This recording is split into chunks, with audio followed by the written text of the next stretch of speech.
संसारी माया विचित्र मरेर के पो लान्छ र नगर व्यर्थै लोभी मन छोडेर जान्छ व्यर्थैको धन।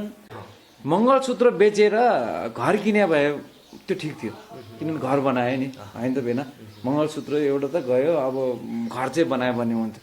यहाँ घर बेचेर चाहिँ मङ्गलसूत्र बनाउनुतिर लाग्यो। भन्नुको मेरो सवाल के छ भने विवाद आउनुको तात्पर्य पनि जब एक आपसमा हामी यो अस्वस्थ अज्ञानताको एउटा कारणले पनि हामी यहाँ प्रतिस्पर्धा गरिरहेको रहेछौँ। अनि यो कारण चाहिँ किनभने एक हुन नसक्नु कारण नै हामीभित्र इन्टरनल भएको सत्यलाई नबुझेको भर्खर जल्द बल्दहरूको जसले चाहिँ रियाज गरेको छैन, जसले चाहिँ साधना गरेको छैन, जसले चाहिँ अब नवरस पढेको छैन, यो मान्छेहरू संस्थाको हात पुगेपछि उहाँहरूलाई अलिकति सस्तो लाग्यो। म चाहिँ चलचित्रसँग अध्यक्ष भए भन्ने मात्र। भगवान बुद्धको संस्थालाई फुटाउने व्यक्ति को त? स्वयं काकाको छोरा हो नि त। किन भगवान बुद्धकै ज्ञान लिएर ऊ स्वयंले त्यो संस्थालाई किन फुटायो त? प्रतिस्पर्धा त यसलाई भन्नु मिल्दैन। म चाहिँ प्रतिस्पर्धा भन्न रुचाउँदैन। यो चाहिँ मनमानी बिकी भएको छ कि हिजोको दिनमा हरेक कलाकारको एउटा इज्जत थियो। म तपाईँलाई एउटा प्रश्न पार्छु। सूचना तथा मनोरञ्जनको लागि कृपया हाम्रो टिभी 9 सब्स्क्राइब गर्नुहोस्, साथै छेउमा रहेको बेल आइकनलाई पनि दबाउन नबिर्सनुहोस्। दर्शकबिन नमस्कार अनि हार्दिक स्वागत छ यहाँहरू सम्पूर्णलाई एचटिभी 9 उद्यममा। म छेडुप तामाङ। यतिखेर यहाँहरू सम्पूर्णले इन्टरनेटको माध्यमबाट देश विदेशदेखि हेरिरहनु भएको छ एचटिभी 9 उद्यम। पक्कै पनि यहाँहरूले हाइलाइट्सहरू हेरेर थाहा पाइसक्नु भयो होला। एचटिभी 9 उद्यमको फ्रेममा आज विशेष गरी तामाङ समुदायको अग्रज दिग्गज कलाकारहरूलाई हामीले एचटिभी 9 उद्यमको फ्रेममा गेस्टको रूपमा यहाँहरूमाझ प्रस्तुत गरिरहेका छौँ। सर्वप्रथम आजको गेस्टको बारेमा म यहाँहरूलाई जानकारी गराउन चाहन्छु। तामाङ समुदायको वरिष्ठ गायक तथा सङ्गीतकार जो चाहिँ तामाङ गीत सङ्गीतसँग सँगै नाम जोडेर आउँछ, जसको नाम बेगर तामाङ गीत सङ्गीतको चाहिँ हामीले कुनै अस्तित्व देख्न सकिन्नौँ। आदरणीय दाजु हुनुहुन्छ चन्द्रकुमार दोङ। त्यसै गरी तामाङ चलचित्र जगतको चर्चित नायक जसले चाहिँ सुतिसकेको तामाङ चलचित्रलाई बिस्तारै माथि उठाउने काम गर्नुभएको छ, चर्चित नायक हुनुहुन्छ कुमार मोक्तान। उहाँहरू दुवैजनालाई अतिथिको रूपमा यहाँहरूको माझमा सर्वप्रथम उहाँहरूलाई स्वागत गरौँ। कार्यक्रममा यहाँ दुवैजनालाई स्वागत छ। धन्यवाद। हजुर नमस्ते। नमस्ते। आराम हुनुहुन्छ? एकदम ठिक छु। म सर्वप्रथम यता वरिष्ठ गायक तथा सङ्गीतकार चन्द्रकुमार दोङबाट केही कुरा लिन चाहन्छु। पछिल्लो समयमा यहाँको व्यस्तता चाहिँ कतातिर आएको छ? अहिले म तत्काल चाहिँ एउटा ऐतिहासिक गीतको मैले रेकर्डमा अलि व्यस्त छु। जस्तो अहिले हाम्रो तेमालमा अब पुर्खालेदेखि नै अब चलिआएको नाम जुन छ राजा रेन्जेन दोर्जेको एउटा उहाँकै बारेमा चाहिँ अहिले त्यसैमा म अलिकति त्यसमै व्यस्त छु। यता चर्चित नायक हुनुहुन्छ तामाङ समुदायको, तपाईँको चाहिँ पछिल्लो समयमा व्यस्तता कतितिर छ? मेरो पनि व्यस्तता अलिअलि सिनेमा गरिरहेको छु अनि म्युजिक भिडियो अलिअलि यस्तै। तामाङ चलचित्र जगतलाई पछिल्लो समयको यो जुन कोभिड पछाडिको अवस्थाको बारेमा चाहिँ कसरी बुझिरहनु भएको छ तामाङ चलचित्र जगतलाई चाहिँ, सिङ्गो तामाङ चलचित्र जगतलाई? अब कोभिडले त सिङ्गो तामाङ कलाकारलाई नै ठुलो क्षति पुऱ्याएको छ। अब पछिल्लो समयमा चलचित्रहरूलाई राज्यले राम्रोसँग अब सुटिङ गर्नु भनेर एथोरिटी दिएको छैन। तैपनि अहिले म्युजिक भिडियोहरू अब फिल्महरू फाटोफुटो सुटिङ भइरहेछ। कोभिड पछाडि चलचित्रहरू अहिले जति बनिरहेको छ त्यो चलचित्रहरूमा अलिकति अन्यलग्रस्त अवस्थामा बनिरहेछ। यसले भोलिको दिनमा सो गर्न सक्ने कि नसक्ने, दर्शकले बोलाउन सक्छ कि सक्दैन, अब युट्युबको मात्रै भरले पनि फिल्म बनाइँदैन। त्यो भएको हुनाले अहिले कोभिड पछाडि चलचित्र एकदम सङ्क्रमण कालमा फेरि एकचोटि अब पुनर्जन्म दिँदैछ। यसले अब के गर्छ भविष्य त्यो चाहिँ भन्न सकिरहेको छैन। यता वरिष्ठ गायक तथा सङ्गीतकार हुनुहुन्छ, धेरै लामो समयको ग्यापिङ पछाडि फेरि पुनः आगमन हुनुभएको छ गीत सङ्गीत क्षेत्रमा। कता कता गीत सङ्गीत सार्वजनिक कार्यक्रमतिर पनि हामीले देखिरहेका छौँ। यसको कारण बिचमा ग्यापिङ के कारणले? अब यो ग्यापिङ हुनुको कारण एउटा म खोजमा थियो। हजुर, स्पेसल चाहिँ म यो सङ्गीतकै बारेमा चाहिँ अब सबैजनाले गीत सङ्गीतलाई नै अब यो विश्वमा अब हिजो सत्ययुगदेखि अहिलेको अब यो कलियुगसम्म आइपुग्दाखेरि पनि यो गीत सङ्गीतको चाहिँ अब धरातलमा सबैले यसलाई कसरी चाहिँ लिएको छ, यो कसरी गीत सङ्गीतमा चाहिँ मान्छेले चाहिँ यसरी यतापट्टि चाहिँ लाग्यो, यसमा चाहिँ छ चाहिँ के त रहस्य भने म यसैको एउटा अब गहिरो एउटा खोजमा लाग्दाखेरि चाहिँ म यसमा ग्याप गर्न गएको थिएँ। बिचमा ग्यापिङको समयमा अध्ययन खोज अनुसन्धान भन्नुभयो, निचोडमा चाहिँ के पाउनुभयो? खोज अनुसन्धानले चाहिँ निचोड के पाउनुभयो? निचोड के पाएँ भने अब स्पेसली भन्नुपर्दाखेरि गीत सङ्गीत चाहिँ मनभन्दा शक्तिशाली हुँदो रहेछ। जो अदृश्य देख्दैन, जो आवाज मात्रै सुनिन्छ, यो चाहिँ एउटा आफैमा जुन मनलाई बाँध्न सक्ने सबैभन्दा शक्तिशाली एउटा यो ध्वनि रहेछ। यो चाहिँ जुन एउटा वायुबाट चाहिँ यो पुरा यसलाई चाहिँ अब मानिसको सम्पूर्ण मन मस्तिष्कलाई यसले पुरा प्रभावित बनाउन सक्दो रहेछ र मनलाई चाहिँ यसले नियन्त्रणमा राख्न सक्दो रहेछ भन्ने कुरो चाहिँ मैले यसबाट चाहिँ मेरो आफ्नो अभ्यासबाट, यो कुनै अब किताब कसैले लेखेको किताबको कुरा गरेको होइन, मेरो आफ्नो अभ्यास साधनाले चाहिँ त्यो चिजलाई चाहिँ मैले पूर्ण रूपले चाहिँ मैले आज प्राप्त गरेको छु। पक्कै पनि दर्शक श्रोताले पनि अलिकति खुल्दुली लागिरहेको हुनसक्छ, यहाँ दुवैजनालाई अलिकति अचम्म लागिरहेको हुनसक्छ। एउटा गायक एउटा नायकले किन एउटै फ्रेममा राखियो, या त कुनै हामीले म्युजिक भिडियो या त कुनै चलचित्रको चाहिँ प्रमोसनको कार्यक्रम पनि होइन होइन। आज मैले दुवैजनालाई सँगै एउटै फ्रेममा राखिनु जोडिनुको कारण चाहिँ चन्द्रकुमार दोङ जो चाहिँ नेपाल तामाङ कलाकार सङ्घको संस्थापक अध्यक्ष हुनुहुन्छ, यसै गरी यता कुमार मोक्तान हुनुहुन्छ, उहाँ चाहिँ तामाङ चलचित्र सङ्घको उपाध्यक्ष हुनुहुन्छ, वरिष्ठ उपाध्यक्ष हुनुहुन्छ। यी दुवै संस्था पछिल्लो समयमा तामाङ चलचित्र तामाङ गीत सङ्गीतको लागि चाहिँ के गरिरहेको छ भन्ने कुरा चाहिँ दर्शक श्रोताले अलिकति खुल्दुली हुनसक्छ।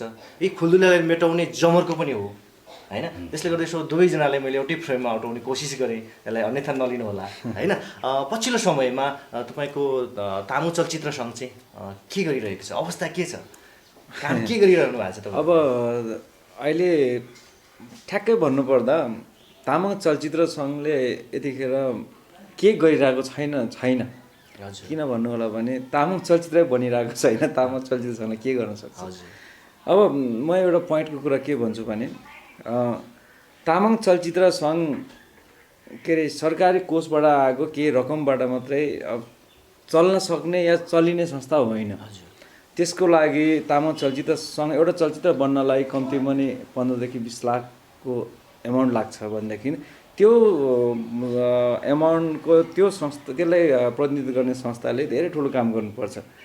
यतिखेर दर्शक अन्यलमा छ, चलचित्र बनाएको पनि हेर्न सक्ने अवस्था छैन। चलचित्र संस्थाका जतिपय हाम्रो मेम्बरहरू हुनुहुन्छ उहाँहरू अब आफ्नै किसिमले दौडिरहनु भएको छ। चलचित्र कर्मीहरू एक हिसाबले कोभिडले भनौँ या अहिलेको परिस्थितिले हो, कलाकारले म त भन्छु कलाकारको भ्यालु नै अलिकति घटेको छ। अनि त्यसले गर्दाखेरि तामाङ चलचित्र सङ्घले मैले अहिले वर्तमान अवस्थामा के गर्न सक्छ या गरिरहेको जस्तो मलाई लाग्दैन। किनभने अब न उसले हलमा गएर चलचित्र चलाउन सक्छ, न राम्रो फिल्मको लागि उसले बजेट दिन सक्छ। अब चलचित्र कलाकारहरूको लागि हितको लागि के उसले रकम एमाउन्टहरू दियो भने अब संस्था खासै बलियो भएको जस्तो मलाई लाग्दैन। त्यो भएको हुनाले अहिलेको अवस्थामा चलचित्र सङ्घ अब न्युट्रलमै बसिरहेछ। यता नेपाल तामाङ कलाकार सङ्घ संस्थापक अध्यक्ष हुनुहुन्छ, संस्था तपाईँ आफैले जन्माउनु हो, पछि पुस्तान्तरण गर्दै अरू चाहिँ पुस्तालाई तपाईँले हस्तान्तरण गर्नुभएको छ। निहालिरहनु भएको होला किनारमा बसेर के गरिरहेछ भनेर के देख्नु भएको छ? अहिलेको जुन यो 1 वर्षको यो अन्तरालभित्रको जुन एउटा यो कोभिड-19 को जुन एउटा यो सङ्क्रमणको कालमा आइपुग्दासम्म नेपाल तामाङ कलाकार सङ्घको जुन मेरा अब युवाहरूले जुन किसिमको एउटा आफ्नो तामाङको अब हक हित एउटा कल्चरल एउटा गीतको माध्यमद्वारा जसरी गर्नुपर्ने कार्यहरूमा मैले चाहिँ बाहिरबाट यसरी अब एउटा कुनामा बसेर मैले अब चियाइरहँदाखेरि अब जे अब अहिले जुन गरिनु परिने थियो त्यो चाहिँ गरिरहेको जस्तो चाहिँ मलाई लाग्छ। ताकि अब समयको अब अनुकूल अब परिस्थिति अवस्थाहरूले पनि कतिपय काम गरौँ भन्दाखेरि पनि त्यो अब काल समयले चाहिँ त्यो एउटा हामीलाई त्यो अवस्थाहरू पैदा हुँदो रहेछ।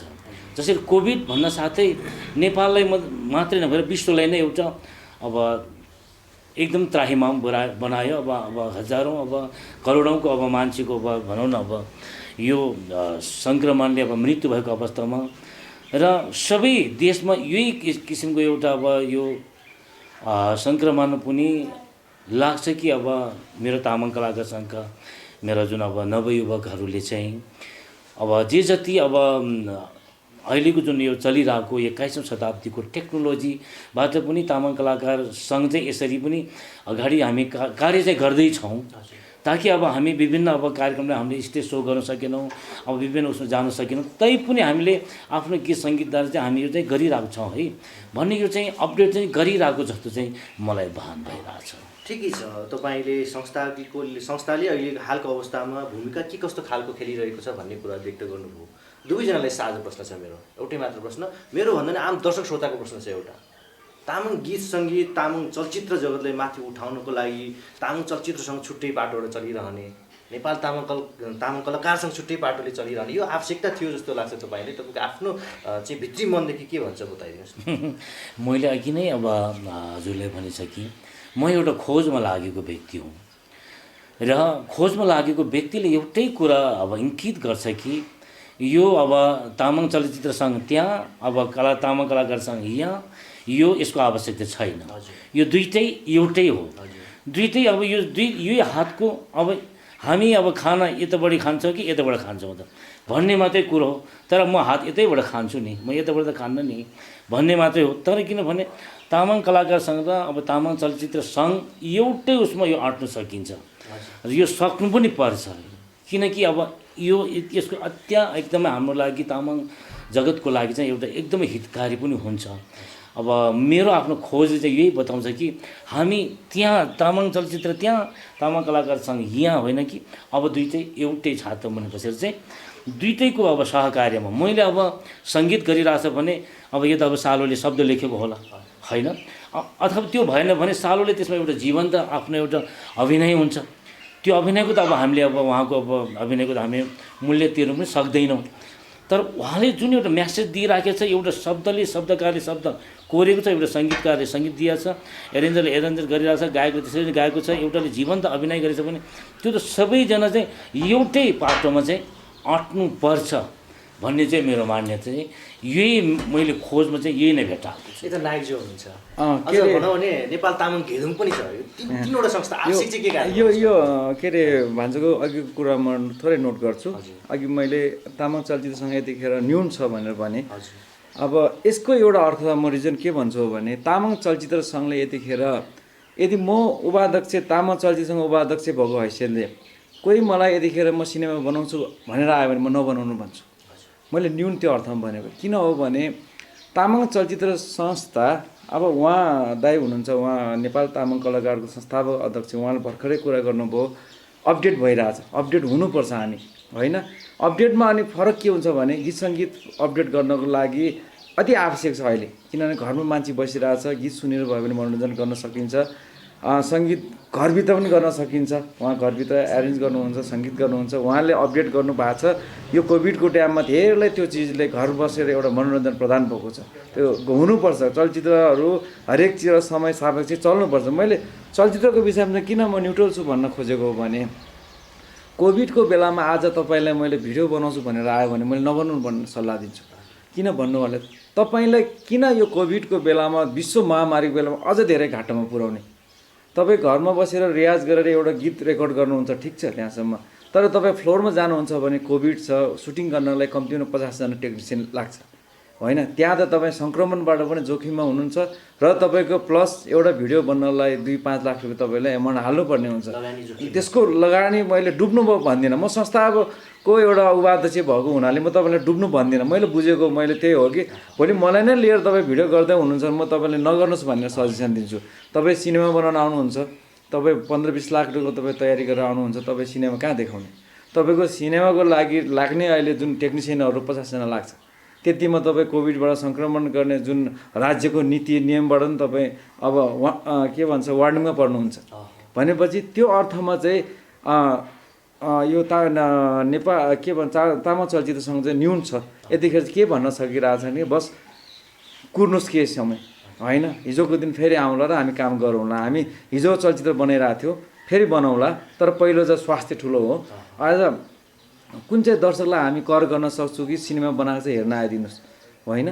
अब मैले तपाईँलाई बोलाइसकेपछि तपाईँ आउनुपर्ने हुन्छ, होइन। मेरो सिनेमाको प्रमोसन छ, तपाईँले चाहिँ आएर मेरो एड गर्नु पऱ्यो भनेपछि तपाईँ आउनुपर्ने हुन्छ, भोलि दर्शक आउनुपर्ने हुन्छ, एकजनाले हेरेर हुँदैन। त्यो अर्थमा तामाङ चलचित्रसँग न्यून छ। आज नेपालका तामाङ कलाकारसँगले चाहिँ राम्रो कामहरू गरिरहनु भएको छ। अब बाढी पीडितलाई सहयोगदेखि लिएर उहाँ अब पछिल्लो समयमा आदरणीय मेरो दाइ, म उहाँलाई भन्यो भने अहिले एउटै ठाउँमा बस्नु भएको थियो, धेरै मेरो गर्वको कुरो। म सानोदेखि हुनु त म अब हिरो भएर आएँ, तर म फ्यान चाहिँ उहाँ आदरणीय दाइको मैले गीत सुन्दा सुन्दै म पनि के गर्न सक्छु कि भनेर अब गाउन नसके पनि गाएको ठाउँमा मुख हल्लाउनलाई म आएँ भने उहाँसँग आज बस्नु पाएँ। यो उहाँसँग बस्ने मेरो हैसियत त भएको छैन, तर पनि अब मेरो पर्सनली उहाँ मेरो नाताले भेना पर्नुहुन्छ, मेरो भेनासँग साला बस्ने हैसियतले म बस्नु भएको छ, उहाँसँग कुरा सेयर गर्न पाएँ।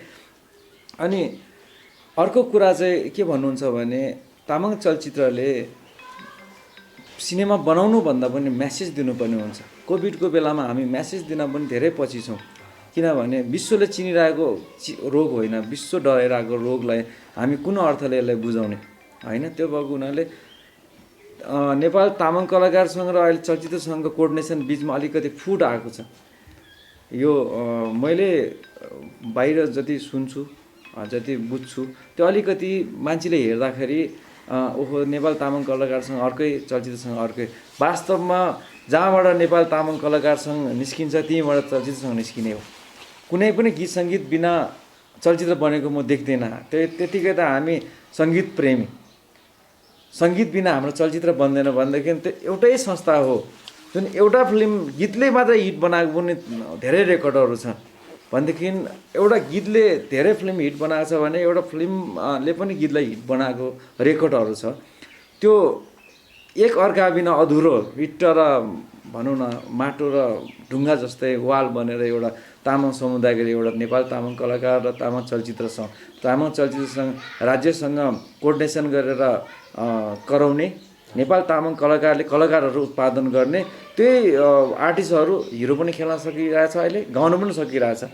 त्यो भएको हुनाले भित्री रूपमा एकदमै एक हो, एक बिना सम्भावना पनि छैन, तर बाहिर मान्छेले हेर्दाखेरि चाहिँ अलिकति नेपाल तामाङ कलाकारसँग र चलचित्रसँगहरू अलिकति फ्याक्चर हो कि भन्ने मात्रै हो।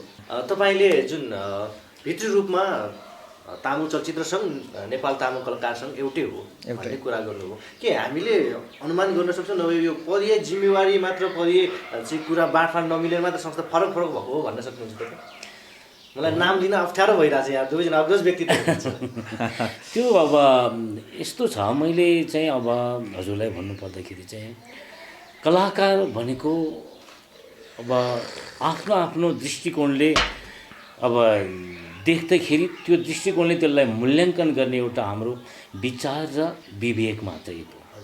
त्यसलाई राम्रोसँग यदि हामीले गहिरिएर हेर्यौँ भने चाहिँ अब कला के हो त, वास्तविक त दुईटै कला हो नि त। जसले एउटा जीवन्त अभिनयबाट एउटा शब्दलाई उसले लो एकछिनको लागि तपाईँ मुर्दा बनिदिनुहोस् त, बस त्यो जीवन्त अभिनय हो नि त। यदि मैले त्यो अब मुर्दा लासप्रति मैले यदि सङ्गीत गरेर मैले गाएको छ भने त्यसमा मेरो होल मेरो पर्फर्मिङ मेरो त्यसमा मैले खरो म उत्रेको छु कि छैन, त्यो मैले त्यसको लागि म स्वयं आफूले पनि त्यसमा अनुभूति र अनुभव गर्न सक्नुपर्छ। त्यही हो कला। त्यही कारण चाहिँ यो दुई पाटो कलाकार अभिनय र यता अब गीत लेखन र यसलाई अब गायकी, यसलाई सङ्गीत दिने भनेको यो फरक चाहिँ कदापि होइन, कदापि होइन, कतैबाट पनि होइन।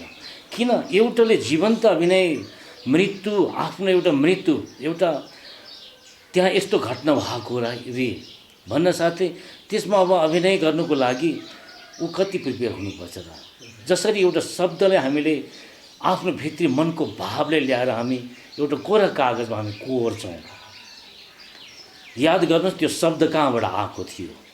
त्यो जब त्यो शब्दलाई आएर त्यो शब्दलाई सङ्गीत भन्नेको लग्यो, सङ्गीतकारले त्यसलाई सङ्गीत दियो र त्यसलाई त्यही सङ्गीतलाई त्यही भावमा उसले ढालेर गायकले गायो। अब त्यही भावलाई जुन एउटा जीवन्त यो अभिनय गर्नेले त्यसमा आफ्नो सम्पूर्ण प्राणै त्यहाँ खर्च गरेछ भनेपछि त यो त एउटै बाटो हो नि मात्रै हाम्रो यो बाहिरबाट हेर्ने इन्द्रिय मात्रै फरक यसलाई मैले त बिचमै कुरा काटेँ यसलाई बाहिर र भित्री दुइटै रूपमा एउटै चाहिँ रेसियोमा लानलाई चाहिँ के गर्नुपर्छ एउटै संस्था बनाएर अगाडि बढ्न चाहिँ के गर्नु पर्ला जस्तो लाग्छ तपाईँले के सोच्नु भएको छ यो विषय यो विषयमा मैले यो भनिरहँदाखेरि अब मैले यो भन्दाखेरि अब मेरो भाषाहरूले बुझ्दैन हजुर किन मैले सूक्ष्मको कुरा गर्छु उहाँहरूले वस्तुको कुरा गर्नुहुन्छ त्यस कारण यहाँ अनब्यालेन्स हुँदो रहेछ किन मैले अब पानीलाई म हातले टिप्नु सक्दिनँ होइन तर पानीलाई भाँडोमा राख्यो भने म टिप्न सक्छु नि हजुर यो मेरो राइट पक्ष हो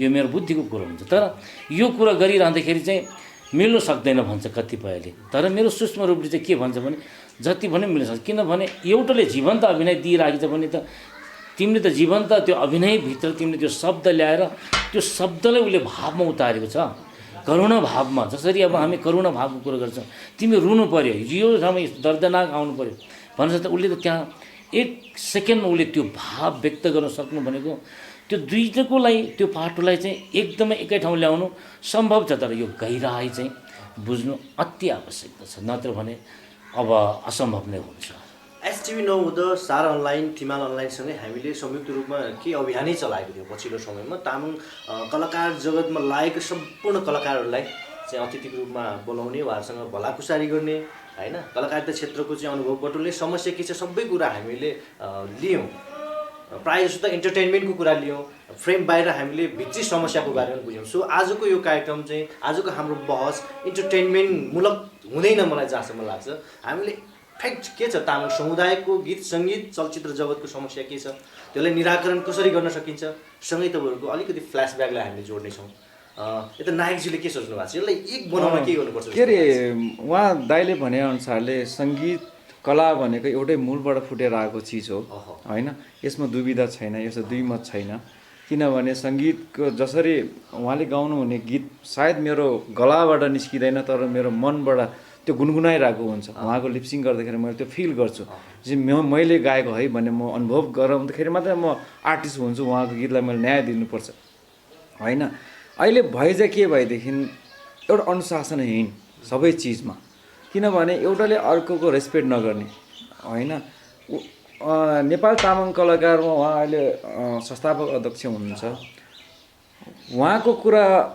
काट्ने मैले सक्ने या काट्ने त्यस्तो खालको सदस्यहरू देखिँदैन थियो तर आजको हिसाबमा आउँदा म अरू संस्थाको नाम लिँदिनँ तामाङ चलचित्र सङ्घ अध्यक्षको कुरा उपाध्यक्षले नमान्ने कुरो हुन्छ 4 जना उपाध्यक्षहरू छौँ होइन भनेपछि यस्तो लिडरसिप होस् जसले सब चिज त्यागेर यो सङ्गीतै मेरो हो उहाँले त्यो त्याग गर्नुभयो र उहाँको कसैले पनि कुरा काट्ने हैसियत राखेन म भगवान् म पनि राख्न सक्दिनँ भनेदेखि पछिल्ला समयमा के हुन गयो भने संस्था त एउटै हो उहाँले अघि भन्नुभएको जस्तो एउटै हो संस्था दुईजनालाई जब ह्यान्डल दिइसकेपछि तिमी बन्द गर म चलाउँछु यहाँ बाटो त सिधा रहेछ म चलाउँछु तिमी अर्कोमा चलाऊ भन्ने जस्तो भयो अब यहाँ कतै पार्टी इस्यु कुनै राजनीतिक पार्टी इस्युमा जाने होइन अब एउटा संस्थाले कार्यक्रम गरिरहेको हुन्छ अब त्यहाँ कुनै अतिथिको विषयमा लिएर अब भाट भैलो भइदिन्छ होइन अब त्यो एउटै संस्थामा अब नेपाल तामाङ कलाकार सङ्घले भोलि प्रोग्राम गर्यो भने त्यहाँ प्रोग्रामै भयो भने कति चिजहरू अतिथिको कारणले एकअर्काको मनमा कसो भइरहेको हुन्छ गर्यो भन्ने चलचित्र सङ्घले 2-3वटा प्रोग्राम गर्यो त्यसमा म फ्याक्ट भन्छु म मिडियाको अगाडि म प्रायः झुटो बोल्दिनँ त्यहाँ म आफै के अरे भकुण्डेको प्रोग्राममा म सहभागी त थिएन त्यहाँ चाहिँ हाम्रो तामाङ चलचित्र तेस्रो प्रदर्शन दिवस के अरे महोत्सव गरेको थियो त्यसमा म सहभागी त थिएन कुरा त्यस्तै आयो मेरो मान्यता के थियो म एउटा कलाकार म कलाकारको विद्यार्थी हो म कलाकार सिक्दैछु आज पनि सिक्दैछु भोलि पनि सिक्नेछु जहिलेसम्म काम गर्छु तहिलेसम्म सिकिरहनेछु म कला भएको मान्छेलाई 10 साउन्डले म संस्कार गर्छु मेरो कलाको एउटा कार्यक्रम हुँदैछ भने मलाई कला सम्बन्धीको मान्छेको हातबाट मैले के चिजहरू ग्रहण गर्दा मलाई खुसी लाग्छ मैले पहिलो तामाङ चलचित्र दोस्रो तामाङ चलचित्र अवार्ड पाउँदा मैले आदरणीय चन्द्रकुमार दाइको हातबाट मैले ग्रहण गरेको थिएँ मैले अवार्ड मैले त्यतिखेर मैले उहाँलाई भने त म एकदमै अवार्ड धेरैले पाएँ तर म चाहिँ धेरै खुसी भयो भने किन मेरो आइडल तपाईँ हुनुहुन्थ्यो, तपाईँको हातबाट मैले पाएँ। मलाई प्राइम मिनिस्टर भन्दा तपाईँलाई म आदर मान्छु, किनभने तपाईँको सङ्गीत एउटा कलाको विद्यार्थी हो, म उहाँलाई रेस्पेक्ट गर्छु। त्यस्तै खालको अब कलाकारमा पनि एउटा भनौँ न एउटा इज्जत रेस्पेक्ट भनेको आफूले जुनको विद्यार्थी हो म त्यो विद्यार्थीले उसले टिचरलाई धेरै मानेको हुन्छ। अनि भइदिएको अहिले के भनेदेखि प्रत्येक तामाङ कलाकारमा भएको आबद्ध भएकोहरू विद्यार्थी छ जस्तो मलाई लाग्दैन, सङ्गीतको विद्यार्थी जस्तो लाग्दैन। यदि हो भनेदेखि उहाँले सङ्गीतको महारथीहरूलाई चिन्नुहुन्छ, स्वीकार्नुहुन्छ, तर उहाँहरू पनि त्यति स्वीकार्य देखिन्न। चलचित्र सङ्घमा अहिले हेर्नुहोस्, चलचित्र खेल्नेहरू सबै नौरस पढेर म चाहिँ एउटा कलाकारमा पोख्त कलाकार गर्छु भन्ने मान्छे छ जस्तो मलाई लाग्दैन। किनभने आजको भोलि उसले अर्कोलाई अब मानिरहेको हुँदैन भनेपछि ऊभन्दा म के कम, उसले कहिले पनि डुबेर म कलाकारितामा कति फसेँ है, कति बुझेँ भन्ने कुरो थाहा छैन। यही अहिलेको संस्थामा पनि म यही देख्छु, अहिलेको वर्तमान संस्थाको अब अगुवाईहरू म यो देख्छु कि उहाँको जस्तै विचार होइन, मेरो त म भन्दिनँ, म पनि काँचै हो, मैले बुझेको उहाँको जस्तै विचार। तिमी सङ्गीतको विद्यार्थी हौ, सङ्गीतलाई मान, बाँकी आफै ठिक हुन्छ, तिमीले सङ्गीतलाई गुरु मान, अरू नचिन भन्नु हो भने भोलि नै यो संस्था एउटै हो, एउटै हुन्छ। तर मेरो चलचित्र यस्तो हो, मेरो यति महँगो, अब तपाईँले म एउटा उदाहरण दिन्छु भने कुनै व्यक्तिले चलचित्र बनाउँछ, त्यो चलचित्र उसले राम्रो खर्च गर्यो भने उसको भोलिकोदेखि स्ट्यान्डर्ड के हुन्छ, अहिलेसम्मकै महँगो चलचित्र हेर्दाखेरि नरम हुन्छ, त्यसले के हुन्छ अर्को चलचित्र कर्मीलाई उसले घोच्याइरहेको हुन्छ कि उसको बजेट उसलाई कसरी थाहा छ अरे कि उसले महँगो भन्ने, त्यसको अर्थ त्यो पनि हुन्छ नि, होइन भएन? जस्तो अहिलेसम्मकै महँगो चलचित्र भन्ने मैले लेखेँ भने भान्जाले बनाएको चलचित्र कति लागेको छ मलाई ठिकै थाहा। उसले राम्रो इन्भेस्ट गर्नु, आफ्नो ठाउँमा छ, राम्रो प्रडक्ट निकाल्नु, खुला बजार हो, देखाउने हो।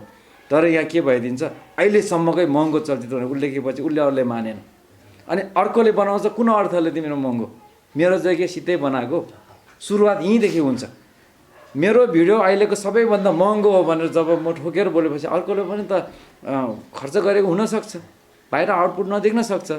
अनि यो चिजको माध्यमहरूबाट चलचित्र कर्मी एक छैन, आज कलाकारसँग मात्रै जोड्नु पर्दैन, अस्वस्थ प्रतिस्पर्धा छ एकदम। आज चलचित्रकर्मी अरू चलचित्रकर्मी छैन, के एक छैन, कलाकारसँगमा भनौँ न सबै एग्री छैन होइन। जहाँ उहाँले गर्दाखेरि थियो, आज म पनि बजारमा मैले बुझ्छु होइन। आज भनौँ चलचित्रसँग म छु, कतिपय निर्णयमा म आफै त्यहाँ अब सहभागिता जनाउँदिनँ, किनभने मलाई त्यो चित्त बुझिरहेको हुँदैन।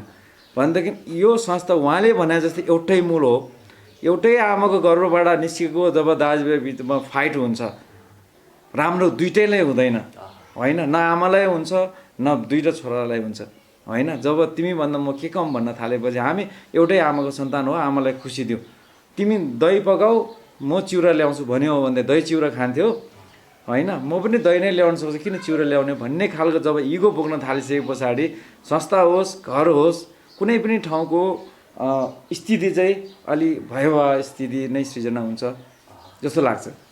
तपाईँ अभिभावक हुनुहुन्छ, सिङ्गो तामाङ समुदायको गीत सङ्गीत क्षेत्रको अभिभावक हुनुहुन्छ, अग्रज व्यक्तित्व हुनुहुन्छ।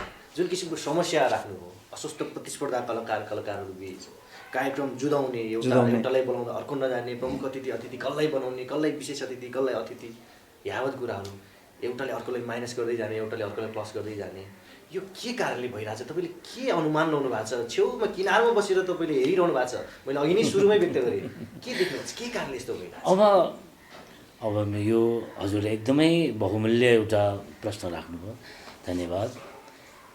के कारणले यो विवाद हुँदो रहेछ त?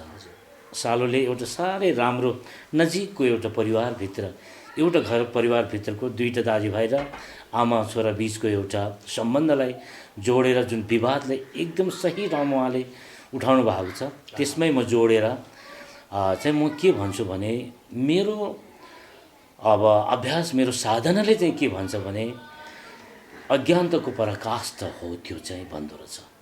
अज्ञानता कसरी अज्ञानता? ल कुनै पनि व्यक्तिको इच्छा विपरीत यदि कार्य गर्नाले दोस्रो पर्सनलाई चाहिँ त्यो मन पर्दैन, मन नपरेपछि बस त्यसमा विवाद उत्पन्न हुन्छ। बस त्यो विवादबाट नै के हुन्छ त? फ्याक्सन हुन्छ, घर परिवार दाजुभाइ भिन्न हुन्छ, ऊ त फर्किन्छ, यता छोरा यता फर्किन्छ, बस आफ्नो दिशा हुन्छ। आमा र बाले मिलाउन खोज्छ तैपनि मिल्दैन। यो उहिले सत्ययुगदेखि आजसम्म भएको हो। यो प्राकृतिक नेचर रहेछ भनौँ न, प्राकृतिक नेचर हो, एकदम प्राकृतिक नेचर भएको हुनाले पनि तपाईँ हाम्रो मन मस्तिष्कमा अहिले प्रतिस्पर्धा किन भयो त? त्यतिको त म पनि गर्छु नि, चन्द्रकुमार दौलको त सङ्गीत म पनि गर्छु, म पनि गाउँछु, के नै गरेको छ त्यसले पनि।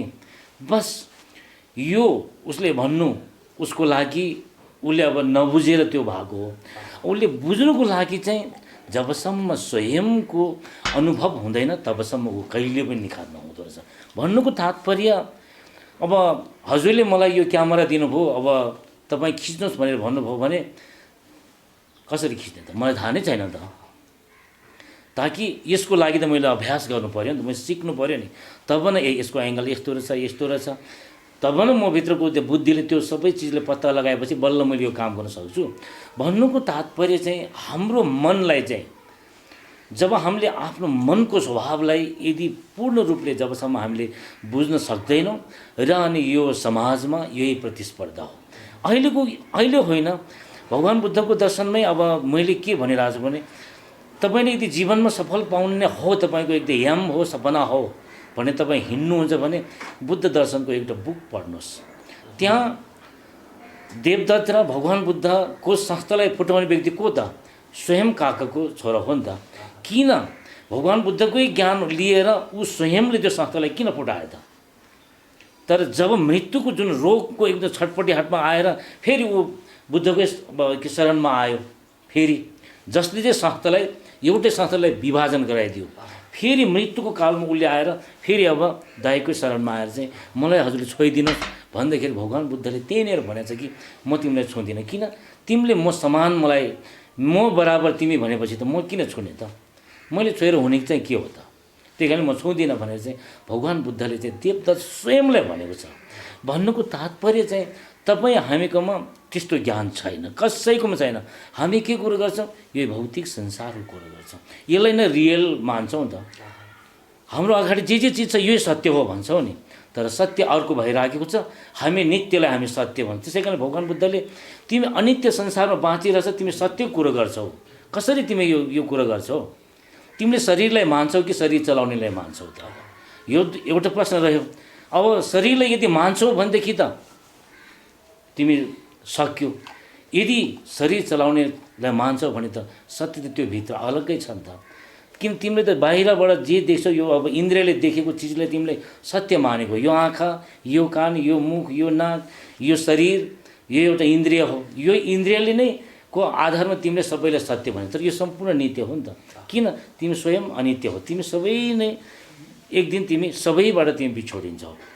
त्यसै कारण चाहिँ तिमी एउटा त्यो लेभलको प्राणी हो कि सबैभन्दा उच्च स्तरको तिमीलाई तिमीभित्र चाहिँ ज्ञान, बुद्धि, विवेक, विचार सबै कुरा हालेको छ। त्यसलाई तिमीले पस्कन।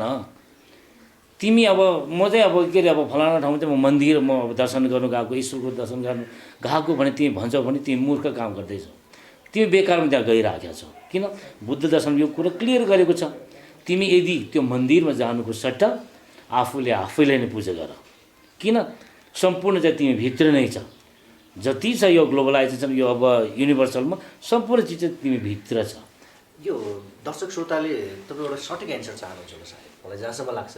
कारण ट्याक्कै भनिदिनुहोस् न, यो कारणले गर्दाखेरि होइन मनमुटाव भइरहेको छ, ट्याक यसको चाहिँ अब के त भन्दाखेरि चाहिँ किन हामी अब एक आपसमा यो मिल्नु सकेन त भन्दाखेरि चाहिँ विचार सबैको फरक हुँदो रहेछ। किन हावी भएको गीत होइन त्यो अब म त्यो राजनीतिक हावी पनि म भन्दिनँ। किन भनेदेखि अब मान्छेको मन हो, म तपाईँलाई एउटै मात्रै कुरा गर्न साथ तपाईँको मन त्यहाँ भाग्छ नि त। भन्छु कि तपाईँको कोठाको बाहिरपट्टि कत्रो ठुलो खाडल रहेछ त, अहिले भन्नु साथै तपाईँको मन सिधै त्यहाँ पुग्यो नि त। कति छिटो पुग्यो त। अब भन्नु साथै तपाईँको हो हामी चाहिँ यसरी चाहिँ हामी चाहिँ किनभने यो विवाद आउनुको तात्पर्य पनि जब एक आपसमा हामी यो अस्वस्थ अज्ञानताको एउटा कारणले पनि हामी यहाँ प्रतिस्पर्धा गरिरहेको रहेछौँ। अनि यो कारण चाहिँ किनभने एक हुन नसक्नु कारण नै हामीभित्र इन्टरनल भएको सत्यलाई नबुझ्दाखेरि चाहिँ हामी यो विवादमा रहेछ। यता कुमार मोक्तानको कलालाई सम्मान गर्दै आज कुमार मोक्तानलाई एउटा कलाकार मात्र होइन, कलाकारको संस्थालाई ह्यान्डल गर्ने ठाउँमा पुर्याएको छ। दर्शक श्रोताले भनौँ होइन, त्यो मायाले गर्दाखेरि अब चाहिँ कुमार मोक्तानले तामाङ कलाकार सङ्घलाई चाहिँ गाइडलाइन गर्छ भनेर तपाईँले वरिष्ठ उपाध्यक्षसम्म पुर्याएको अवस्था छ तामाङ चलचित्र सङ्घलाई तामाङ चलचित्र सङ्घ होइन। के देख्नु भएको छ उहाँले केही कुराहरू गर्नुभयो, तपाईँले केही समस्या बताउनु भयो, त्यो समस्या के कारणले आयो भनेर उहाँले कारण बताउनु भयो, समाधान चाहिँ कसरी के सोच्नु भएको छ तपाईँ त्यो चाहिँ संस्थाको नेतृत्व पङ्क्तिमा बसिरहँदाखेरि? अब समस्याको कुरा त मैले अघि पनि राखेँ, मैले बुझिहाल्छु। अब म त भनिहालेँ, म अझै पनि धेरै कुरो सिक्नु बाँकी छ, म बच्चै छु जस्तो लाग्छ मलाई होइन। संस्थाको लागि त संस्थाको अध्यक्षहरूले त के गर्न सक्नु भएन, म त के नै गर्न सक्छु र त्यही पनि म त अहिले फेरि एउटा पनि काम गरिरहेको हुनाले मलाई संस्थाको जिम्मेवार मान्छे भएर बोल्न त्यति अलिकति अड पनि लाग्छ। किनभने एउटा संस्थाको हैसियतले हेर्दाखेरि उहाँ दाइ आज नेपाल तामाङ कलाकार सङ्घ संस्थापक अध्यक्ष हुनुहुन्छ। उहाँले आज उहाँ सिङ्गर पनि हुनुहुन्छ, अझै पनि गाउँदै हुनुहुन्छ, के अरे उहाँ सङ्गीत गर्दै हुनुहुन्छ।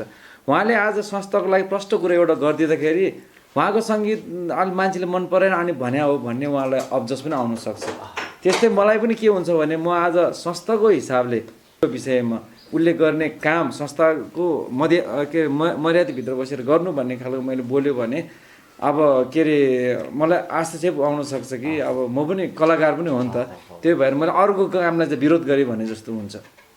त्यो भएको हुनाले बोल्नलाई अलिकति अप्ठ्यारो हुँदो रहेछ कि मैले यो चलचित्र विधा सर्लकै छोडेर होइन, काम गर्ने सर्लकै छोडेर संस्था मैले कुदायो भने म निष्फिक्री हुन्छु होइन। त्यतिखेर मैले जे बोल्दा पनि मान्छेले पत्याउँछ। तर आज म फिल्म पनि गरिरहेको छु, भिडियो पनि गरिरहेको छु। अब मेरो कामको चाहिँ आलोचना नगर्ने, अरूले गर्ने चाहिँ आलोचना गर्ने जस्तो हुन्छ। अब यहाँ गीत सङ्गीतबाट अहिले भिडियोहरू दिन प्रतिदिन आइरहेको हुन्छ। अब यहाँ एउटै हो तर जोडिन्छ कसो भने गीत सङ्गीत भिडियो चाहिँ नेपाल तामाङ कलाकारको हो, फिल्म जति चाहिँ चलचित्रसँग हो भन्ने जस्तो मान्छेलाई भ्रम पनि परिसक्यो कि। अनि मेरो एउटै मात्र मेरो उद्देश्य भने के हो, एउटै हो, कलाकार एउटै हो। जति अहिले गाइरहनु भएको छ उहाँहरू धेरै त भिडियो नि खेल्नु भएको छ होइन, जति भिडियो खेल्नु भएको त्यति फेरि गाउनु पनि भएको छ भनेदेखि कलाकारमा त्यस्तो खालको मतभेद छँदै छैन। विशेष गरी हामी तामाङमा त प्रेम लोप्जानलाई हामी गायक भन्ने कि नायक भन्ने त होइन, उहाँ दिक्कत नायक पनि हो होइन त भएन। अब उहाँ एकदमै अब फापरेमा एकदमै प्रसिद्ध गायक पनि हुनुहुन्छ, निर्देशक पनि हो भनेदेखि आज सबै चिज हो भनेदेखि अहिले पछिल्लो समयमा आएर कलाकारिताको विषयलाई लिएर तिमीभन्दा म ठुलो हो, मलाई जति ज्ञान छ तिमीमा छैन। अहिले यो जुन युट्युब नेपालमा भित्रिसके पछाडि कलाकारमा यति धेरै प्रतिस्पर्धा त यसलाई भन्न मिल्दैन। म चाहिँ प्रतिस्पर्धा भन्न रुचाउँदैन, यो चाहिँ मनमानी बिकी भएको छ कि हिजोको दिनमा हरेक कलाकारको एउटा इज्जत थियो। म तपाईँलाई एउटा प्रश्न पार्छु, उहाँको एल्बम किन्नलाई उहाँबाट टडक चढेर आउँथे, बनेपा आउँदाखेरि भेट्थेँ, त्यहाँबाट किनेर लगेपछि अर्कोलाई दिँदै उहाँको भ्यालु कति थियो, त्यो क्यासेट अरूलाई दिँदैन थियो। आज गाएको गीतको भ्यालु छ, एउटाले अर्कोमा टाल्नु तट कस्तो गीत बनाएको यो। मान्छेहरू अहिले यतिसम्म सस्तो भएको छ, उनीहरूले सोचेको छ म एउटा एज अ कलाकार, म एउटा संस्थाको पनि हैसियतले म के भन्छु भने कलाकार भएपछि एउटा ठाउँमा बस्नुहोस् है, धेरै पब्लिकसँग रिलेसन बनाउँदैमा आफू हिट हुन्छ भने नसोच्नुहोस्। यो हाम्रो सानो समुदाय छ, धेरै चर्चा कमाएर ठुलो बिल्डिङ बनाउन सक्दैन, यहाँ आफूलाई बेचेर सानो बनाउने मात्रै हो, दिन प्रतिदिन घट्दै छ रेपुटेसन। यसको फर इक्जाम्पल के भन्छु भने हामी सानो हुँदा हामी साप्ताहिक लिन्थ्यौँ, साप्ताहिकको मध्यपृष्ठमा एउटा कलाकारको फोटो आउँथ्यो, त्यसको लोभले हामी फोटो खिन्थ्यौँ भनेपछि कति भ्यालो थियो। त्यो फोटोलाई ल्याएर भित्तामा टाँस्थ्यो, कामना किन्थ्यो, एउटा सुटिङ भएको एउटा रिपोर्ट आयो भने निहाली हेर्थ्यो। आज सामाजिक सञ्जालले त्यो चिजहरू कलाकारकै भ्यालो छैन। आज म सुटिङ गरिरहेको हुन्छ, मेरो 10 ठाउँमा टिकटकमा आइरहेको हुन्छ, थाहा नै छैन, डोरीले तानेको देर सबै आएर छ। सबै चिजको एउटा सिक्रेट हुन्छ, बल्ल त्यसको एउटा भ्यालु आउँछ।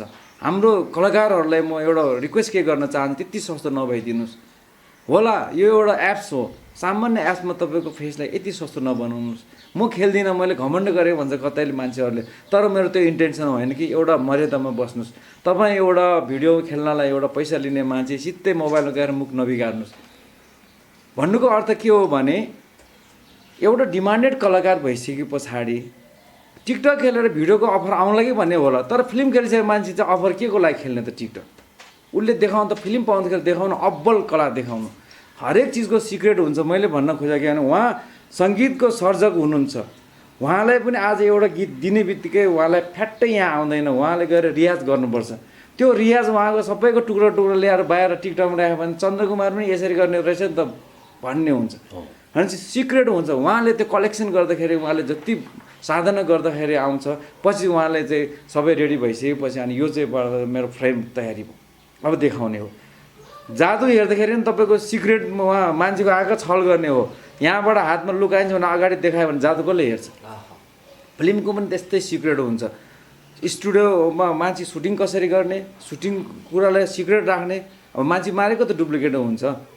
त्यो चिजलाई अगाडि छर्लङ्ग देखाउने अहिलेको कलाकारहरू सुटिङ जाँदादेखि नै लाइभ हुन्छ, सुटिङ गर्दादेखि टिकटक, यता सुटिङ भयो सेटमा टेक लिइरहेछ भनेदेखि हामी अहिलेको कलाकार, उहाँ अघि भन्नुभयो दाइले धेरै राम्रो कुरो गर्नु, आफूमा शिक्षाको कमी हो, अरूको कारणले नमिलेको म भन्दिनँ होइन। आज एज अ बिगो थोकरको कारणले नमिलेको भन्दिनँ, मेरै कारणले नमिलेको हो भन्छु म, ममै शिक्षा कमी होला सायद होइन।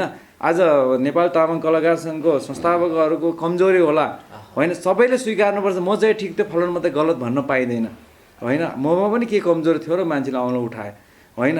शिक्षाको चाहिँ एकदम कमजोरी हो। कलाकार हो, आज म उहाँलाई रेस्पेक्ट गर्छु, उहाँले पनि गर्दैछ बाबु, उहाँले मलाई माया त दिन सक्छ नि। भन्नुको मतलब नयाँ गर्नेलाई पुरानोलाई माया दिने हो, गर्दै गरेर सिकाउनु भने पुरानोलाई रेस्पेक्ट हुनु पऱ्यो। अहिलेको बजारमा एक अर्का जुन संस्था नमिलेको भन्ने अहिलेको भर्खर जल्दबल्दहरूको, जसले चाहिँ रियाज गरेको छैन, जसले चाहिँ साधना गरेको छैन, जसले चाहिँ अब नौरस पढेको छैन, यो मान्छेहरू संस्थाको हात पुगेपछि उहाँहरूलाई अलिकति सस्तो लाग्यो। म चाहिँ चलचित्रसँग अध्यक्ष भए भन्ने मात्रै भयो। चलचित्र कुन विधाको हो, चलचित्र खेल्ने मान्छेहरूको दुःख कति छ, मेहनत कति छ, त्यो बुझ्ने खालको प्रेसिडेन्ट हुनु पर्यो। त्यसले अर्को संस्थाको मान्छेलाई त्यसरी कोअर्डिनेसन गर्ने, हामी एक हौँ है, हामीले कलाकारको रक्षा गर्नुपर्छ भन्नेतिर लाग्नु कहाँ आफै चाहिँ मरिमेटेर अघि लागिरहेछ होइन। हजुर, समस्या चाहिँ म यो देख्छु मेरो नजरबाट। म एज अ कलाकार, म संस्थामा पनि के मैले अब देखिया हुनाले संस्थाको अब उपाध्यक्ष छु अहिले, तैपनि मैले यस्तै हो भन्न चाहिँ म सक्दिनँ। मेरो तर्फबाट म कलाकारको हिसाबले म भनौँ न, मेरो भोगाइहरू हेर्दाखेरि त्यो जस्तो लाग्छ। तपाईँले समग्रमा अशिक्षाको कारणले गर्दाखेरि जति पनि विज्ञान प्रविधिले फड्को मारिरहेछ, त्यसलाई गलत ढङ्गले सदुपयोग गर्नाले पनि विकृति केही मात्रामा आइरहेछ भन्ने एकदम। तपाईँलाई एउटा म कुरा जोडिहालौँ, हामी नेपाली सभ्य काम गरेर, हामी 18 घन्टा काम गरेर हामीलाई गुजार चलाउन गाह्रो हुने देश यो होइन। म कुनै भिडियो गर्छु भने सायद म घाटामै काम गर्नुपर्छ भनेदेखि म फुर्सदको टाइममा नि म फोकटे टिकटक खेलेर गएँ, मलाई के राज्यले खुवाउँछ भोलि? मैले भन्नु मतलब शिक्षा ममा हुनु, मेरो जिन्दगी पनि छ, मेरो पछाडि मेरो संस्था छ। आज चन्द्रकुमार देखेर हामी आयो भने हामी हेरेर अर्को आउनुपर्छ। हामी दुर्घटना हुनु हुँदैन है। हामीले आफ्नो खुट्टा, उहाँ किन अध्ययनमा जानुभयो त? फेरि त्यत्रो कलाको विज्ञ भइसक्यो मान्छे, फेरि अध्ययनमा किन जानु भने त सिक्नुपर्छ, फेरि अपडेटको लागि हामी सिक्नुपर्छ। नयाँ पिँढीलाई हामीले बाटो देखाउनुपर्छ। हामी त ह्यान्डल छ हाम्रो हातमा, म लड्यो भने अरू पनि लड्न आउँछन्, त्यही भएर हामीले त सिकाउनु पनि पर्छ है। उहाँ देखेर म आएँ त म देखेर अरू आउनु पऱ्यो होइन। त्यो हो नि, अहिलेकोहरूले त्यो सोचेन कि एकछिन फुर्सद भयो। अब अघि हामी भेटेपछि हामी अब इन्टरभ्यू बाहिर हामी कति धेरै एकछिन हाँसी मजाक भयो, सुख दुःखको कुरा भयो, तर यो टाइमलाई हामीले फ्रिली अब त्यो टिकटक खेल्ने हरेक गरेर बिताउनु भन्दा एउटा जिन्दगीमा बुझेको कुरा उहाँसँग मैले के सिक्न पाएँ, म त्यो भन्छु है। शिक्षाको कमी चाहिँ शिक्षाले आफू मात्र बिगार्दैन, एउटा पछाडि आउनेहरूलाई पनि बिगार्छ। यता चन्द्रकुमार दङज्यूबाट जान्न चाहेँ मैले, उहाँले जुन विज्ञान प्रविधिले गर्दाखेरि के विकृति, के मात्रामा विकृति चाहिँ हाबी भएको भन्ने खालको कुरा नि गर्नुभयो। तपाईँको भोगाइमा चाहिँ त्यो जमानामा अडियो चक्का, रिलवाला क्यासेट होइन, त्यो जमानादेखिको कलाकार अहिले आएर चाहिँ बिस्तारै सिडी डिभिडीदेखि लिएर अहिले आएर मेमोरी कार्ड हुँदै अहिले युट्युब टिकटकमा आइसकेको छ। भिन्नता के देख्नु भएको छ? अब यो मानिसको एउटा मस्तिष्कबाट जुन उत्पन्न भएको एउटा भावले जुन यो टेक्नोलोजी 21औं शताब्दीमा आएर यति फरक भइदियो कि आकाश र धरतीको यो अन्तराल यति फरक भयो। जस्तो अब 2046 सालदेखि को अब अहिलेको जुन यो 77 सालसम्म आउँदाखेरिको जुन त्यो बेलामा अब हामीले गीत अब गाउँदाखेरि त्यो बेलामा अब गुरु कहाँ पुग्दाखेरि गुरुलाई अब आदर गर्नुपर्नेदेखि लिएर विभिन्न किसिमको त्यसको आरोह अवरोहमा गुरुलाई भेट्नुको लागि पनि म गुरुकै अब स्वयं उहाँकै अब एउटा अफिसमा काम गर्दाखेरि पनि मैले अब उहाँलाई भेट्नुको लागि मलाई 2 वर्ष लाग्यो भनेपछि त्यो एउटा उसबाट म त्यो पीडादेखि म आएको व्यक्ति र अहिले 77 सालसम्म आउँदाखेरि त्यहाँ त्यो बेलाको सृजना त्यो बेलाको अब सिर्जित त्यो बेलाको गुरुजनको एउटा साधना जुन थियो उनीहरूले चाहिँ एउटा अब आउने पिँढीहरूको लागि चाहिँ एउटा जुन मार्गदर्शन गर्नुहुन्थ्यो ताकि जीवन त्यस्तो सरल छैन तिमी जे जति बुझिरहेको छ त्यो होइन है पटक्कै होइन किन जीवन त हरेक कोणमा तिमी जाँदैखेरि जहाँ जहाँ तिमी त्यहाँ तिमीलाई जुन किसिमको एउटा क्षण आउँछ त्यो एउटा अवस्था आउँछ त्यो भोगाइ चाहिँ तिम्रो सबैभन्दा महत्त्वपूर्ण चाहिँ त्यो भोगाइ हुन्छ भनेर चाहिँ मेरो अब आदरणीय हुनुहुन्न उहाँ अब गोपालञ्चन आस्याङ अनि उहाँकोसँग मेरो अब 8 वर्ष मैले गुजारेको मेरो जीवन कालखण्डमा मैले उहाँबाट धेरै शिक्षाहरू मैले हासिल गर्ने एउटा मेरो सौभाग्य पनि मैले प्राप्त भएँ अनि उहाँबाट मैले धेरै कुरा मैले सिकेको छु म आज आध्यात्मिकमा लाग्नु पनि उहाँको ठुलो हात छ र त्यही कारण चाहिँ त्यो बेलाको गीत सङ्गीत अहिले 77 सालसम्म आउँदाखेरि त्यो बेलाको मिडिया एउटै मात्रै रेडियो नेपाल थियो अनि एउटै अब नेपाल टेलिभिजन थियो अब त्यहाँ आज हाम्रो अब तामाङ गीत सङ्गीत त अब कहाँ हो त्यो अब कहिले भन्दा आकाशको फल आँखा तरी मर भनेर जस्तै नै हुन्थ्यो र अब म पनि पहिला अब 2030-35 अब 36 सालतिर हाम्रो लालबहादुर वाइबा आस्याङले र आङीले चाहिँ अब त्यो रेडियोमा त्यो चौतारी कार्यक्रम हुँदो रहेछ अनि त्यहाँ गएको चाहिँ म रेडियोमा यसरी सुन्थेँ मैले होइन सानो त्यो पानो सुन्ने त्यो रेडियोमा जहिलेसुकै बेलुका यो मङ्गलबार कहिले मङ्गलबार गर्थ्यो कहिले अर्को बार गर्दो रहेछ यो फुलबारी कार्यक्रम भने चाहिँ त्यो चाहिँ अब तामाङको चाहिँ करिब 2 महिना 3 महिनामा एकचोटि आएको जस्तो लाग्यो मलाई अनि हामी चाहिँ अब आउँछ भनेर सुन्दा त्यो समय सकिन्थ्यो फेरि अर्को मङ्गलबार आउँछ भने सुन्दा फेरि सकिन्थ्यो गर्दा त्यो क्षणबाट गुजेर आएपछि अनि पछि जब अब 44 सालतिर अब हाम्रो चन्द्रकुमार मोक्तान आस्याङले जब एल्बम ल्याएपछि त्यसले एउटा तरङ्गै ल्यायो तामाङ समाजमा एउटा यस्तो किसिमको आयो कि ओहो तामाङ गीत यस्तो पनि हुँदो पो रहेछ त भनेर आफै एउटा त्यो कल्पनामा डुब्दैखेरि आहा ए मेरो तामाङ शब्दले पनि यसरी गाउनु पनि मिल्दो रहेछ भन्ने कुरा त्यहाँ इमेजिन गर्नु पाइयो अनि त्यही अब धरातलबाट चाहिँ अनि अब कसरी गाउनु पर्दा त्यही बेलामा अनि जैनेन्द्र लामा दाइको यो कलकत्ती कायो गीतको उहाँको एल्बम आएको थियो साह्रै राम्रो उहाँको एल्बम त्यो पनि सुन्यो सबै गीतहरू कण्ठै गर्यो यता चन्द्रकुमार मोक्तानको आस्याङ पनि कण्ठ गर्यो यता जैनेन्द्र दाइको पनि पुरै कण्ठ गरेर हरेक यस्तो अब विवाह यस्तो अब जात्रा मात्रमा चाहिँ म चाहिँ कण्ठै गाइदिन्थ्यो प्रतिस्पर्धासँग होइन लगाउँ न त के भयो त भने चाहिँ त्यो जात्रा मात्र त्यसरी गाउँदा अनि जब मैले गोपालञ्चन अब आस्याङसँग चाहिँ मेरो एउटा सौभाग्य मेरो भाग्यले उहाँसँग अब भेट्ने एउटा ऊ भयो र उहाँकै अब उसमा चाहिँ मैले अब 8 वर्ष मैले काम पनि गरेँ अनि त्यो अन्तरालबाट अहिलेसम्म आउँदाखेरि त्यो बेलाको अवस्था त्यो बेलाको मिडिया त्यो बेलाको कलाकार अहिलेको कलाकार म त आकाश धरतीको चाहिँ एकदम फरक छ यो आकाश र यो धरती जति नै समान यति फरक छ कि अहिलेको अब कलाकारको लागि त के त अघि अब सालोले भने जस्तो मोबाइल एउटा भए त पुगेको नि त किन त्यसमा टिकटक खेलेको त हुँदो रहेछ नि त किन अब संसारले हेर्नु पाउँदो रहेछ त होइन एकैचोटि अब विश्वमा सर्दै जाँदो रहेछ त भनेपछि त हाम्रो त गीत बज्नु त अब कहाँ हो कहिले बज्ने आफ्नो स्वर सुनाउ न भन्दाखेरि पनि कहाँ लगेर बजाएर चाहिँ सुन्ने त अनि हामी यसरी नै गुज्रेर आएको अवस्थामा जुन अडियो सिडी जसरी हामीले ल्याउने प्रोसेस गऱ्यौँ ल्यायौँ धेरै अब श्रोताले एकदमै हृदयदेखि यति सम्मान दिनुभयो कि अब त्यो सम्मानको त अब हामीले त उहाँले त 2 हात जोडेर कृतज्ञता आभार धन्यवाद भन्दा यो शब्द भन्दा हामीसँग त केही पनि छैन र त्यो भाग हुनाले यो 21औं शताब्दीको जुन यो टेक्नोलोजीले चाहिँ मान्छेलाई चाहिँ एउटा कस्तो बनाइदियो भने हुँदो रहेछ जे पनि गर्ने हुँदो रहेछ भन्ने कुरा अनकन्ट्रोल र आफूलाई एउटा अनुशासनबाट चाहिँ उसले वञ्चित गराइदियो संसारमा अनुशासन बिना कोही पनि त्यो मान्छे चाहिँ पशु समान हो भनिन्छ जो व्यक्ति मानव भनेर कसैले आफूलाई दाबी गर्छ भने ऊ मानव बनेर देखाउनुको लागि उसले धेरै कोणबाट चाहिँ सङ्घर्ष गर्नुपर्छ। मानव त्यो होइन कि तपाईँ हामीले जे म मान्छे हुँ भनेर आफूले यसरी देखाउँछ भने यो तीनवटाले ब्याग देखाइदिन्छ। त्यसै कारणले अरूलाई यसरी नदेखाउनुहोस्, तपाईँले तीनवटाले तपाईँलाई फल देखाइरहेछ कि बस तिमी चाहिँ गलत कुरो गरिरहेछ, तिमी आफूलाई चिन तिमी को हो। त्यसै कारणले हाम्रो दर्शनले हाम्रो धर्मले बुद्ध धर्मले पनि त्यही भनिरहेछ कि जबसम्म जुन दिन तिमी स्वयं आफूले आफैलाई चिन्दैनौ तबसम्म तिमीले कोही कसरी पनि चिनेको हुँदैन। किन? तिम्रो पनि त बुबा आमा थियो नि त, तिमीले किन त बुबा आमालाई चट्ट छोडेर चाहिँ तिमीले अब आफ्नो जीवन साथीसँग चाहिँ जीवन बिताउन सुरु गरे त? लौ त प्रश्न त त्यहाँ उब्ज्यो नि त। यदि बुबा आमाले मलाई सही प्रकारको ज्ञान दिएन, शिक्षित दिएन भनेर अहिले भन्छ भनेदेखि त थाहा रहेछ नि त।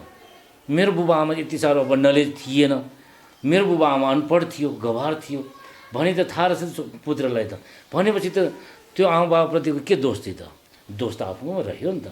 त्यसै कारणले चाहिँ यो प्रविधिलाई पनि अहिले यसरी प्रयोग गरिदियो कि अब अहिलेको अब युवा जमातले यो विश्वभरमै यसरी यसलाई अब उछाल दियो कि जे गर्दा पनि हुन्छ, जसो गर्दा पनि हुन्छ, जसको फोटो जसरी लिँदाखेरि पनि हुन्छ। यसले चाहिँ समाजमा कस्तो सन्देश ल्याइदियो भने विकृति नै विकृति। अब म यस्तो देख्छु कि फेसबुकमा जस्तो अब मेरो फलाना बित्यो एउटा हास्यपद के, अनि त्यहाँबाट कसैले रिप लेखाएको छ, कसैले श्रद्धाञ्जली लेखाएको छ, स्वर्गमा बास होस् के यो एउटा जोक जस्तो लाग्यो कि सबै कुरो जोकमा। अनि जुन यो गरिरहेको छ हाम्रो दर्शनमा यो पस्दैन। त्यही कारण चाहिँ भगवान् बुद्धलाई करुणाको सागर भन्नुको तात्पर्य, उनलाई बुद्धको नाम दिनुको तात्पर्य त्यहाँ रहस्य छ कि बुद्ध त्यतिकै भन्दैन। तपाईँले समग्रमा सकारात्मक नकारात्मक दुईटै परिवर्तन देख्नु भएको छ त्यो जमानादेखि यो जमानामा आइपुग्दाखेरि। तपाईँसँग एउटा प्रश्न गर्न चाहन्छु म। हामी नेपाल तामाङ चलचित्र सङ्घ होइन, तामाङ चलचित्र सङ्घ र नेपाल तामाङ कलाकार सङ्घ दुवैको नेतृत्व पङ्क्तिले चाहिँ यतिखेर छाती चौडा गरेर भन्ने गर्छौँ कि आदिवासी जनजाति मध्येको तामाङमा धेरै चलचित्र बन्छ, धेरै गीत सङ्गीत बन्छ होइन। तर तामाङ समुदायमा न त कल्चरलमा न त कमर्सियलमा अगाडि बढ्न सकिरहेको अवस्था। नेवार समुदायमा हेर्नुहोस्, उनीहरू कमर्सियल नभए पनि कल्चरमा एकदमै अगाडि छन्, आफ्नो कल्चरलाई छोडेको हुँदैन, तर कमर्सियल भइसकेका छैन उनीहरू। गुरुङ हेर्नुहोस् एकदमै कल्चरल, हामीले न त कल्चरलाई समात्न सक्छौँ न त कमर्सियलतिर हामी लाग्छौँ। यो समस्या के छ, कसरी अगाडि रहनु भएको छ? अब के अरे के हुँदो रहेछ भन्नु भन्छ के अरे के चिज गुमाउँछ के चिज पाउँछ। हामी डिबेट कसरी गर्नु पऱ्यो भने सानो के अरे माछा हालेर ठुलो माछा तान्ने हो होइन।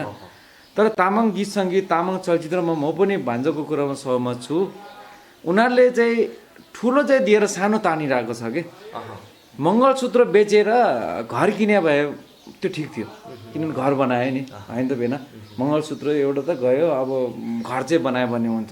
यहाँ घर बेचेर चाहिँ मङ्गलसूत्र बनाउनुतिर लाग्यो। भन्नुको मेरो सवाल के छ भने हाम्रो तामाङ संस्कृतिमा मैले पहिला मैले बुझ्दाखेरि जात्रामा नाच्दा शुद्ध पहिला उसको परिचय माग्नुपर्ने रहेछ। घर कहाँ पर्यो, दिदीबहिनी छ भने माफ पाउँ, कुटुम्ब छ भने जोहारी खेलाउँ भन्ने खालको स्थिति थियो भने आज अब भनौँ न असभ्य शब्दहरू मिसिएको गीतहरू आएछ। त्यो असभ्य मिसिएर तामाङ बजार चाहिँ ट्रेन्डिङमा गएको हो भने एउटा बजार चाहिँ पाए यसले भन्ने हुन्छ, त्यो पनि छैन। तामाङ चलचित्रहरू हिजोको दिनमा सेम्री छोर्गानले एउटा खालको इतिहास दिएको थियो, ढुङ्गनले एउटा खालको इतिहास दिएको थियो। आजको कमर्सियल बजार मेरो यति खर्च गरेँ भन्छ, मैले यसरी बनाएँ भन्छ, मेरो अहिलेसम्मको यति खर्चको भन्छ। तर त्यो दुङ्गलको जति पनि दिएको छैन। हिजो दुङ्गलको नाम सुधा यसले बेच्यो, हिजो के अरे मोलमको नाम सुधा यसले बेच्यो। म भन्छु, म आज एज अ चलचित्रकर्मी, म चलचित्र सङ्घको पनि छु, साँचो कुरो म छातीमा हात राखेर स्वीकार्छु होइन। आजको प्रेसिडेन्टहरूलाई जति नै फुर्ती गरेर मैले यो गरेँ भने पनि उनीहरूले केही गरेको छैन। किनभने हिजोको चलचित्रलाई कति माया गर्थ्यो दर्शकले, आजलाई त्यति माया गर्न सकिरहेको छैन। चलचित्रहरूलाई पनि गीत सङ्गीतलाई पनि अब हिजोको दिनमा जति माया गर्थ्यो, जति मिठासले सुन्थ्यो, आज त्यसरी सुनिरहनु परेको छैन। कि कतिपय ठाउँमा गीतहरूको सवालमा के भन्छ भने गीत त बजाउँछ, दिदीबहिनी नाचेको छ भने अलिकति अप्ठ्यारै हुँदो रहेछ होइन अब भन्ने खालको मैले सुनेको छ। मैले भिडियो गर्ने गीतहरूको पनि त्यो खालको रेस्पोन्ड तामाङ चलचित्र संस्थाहरू, तामाङ कलाकार संस्थाहरू, तामाङ गेदुङहरू, उहाँहरूलाई म मेरो तर्कबाट फेरि अब संस्थाको तर्कबाट नै मेरो तर्कबाट के भन्छु भने कमसेकम बाउ भएपछि बाउको गार्जेन निभाइदियो, छोराहरूलाई निगरानी राखिदियो। छोराहरू भएपछि बाउको काम नगरौँ। ऊ बाउले जता सिकाएको छ खेत जोत्नु जाए छोरा भने खेत जोत्न जाने, तिमी चाहिँ घाँस काट्न जाऊ। एउटा मुलीले मुलीको काम गर्ने, के अरे छोराछोरीले के छ आफ्नो हैसियत अनुसार काम गर्ने।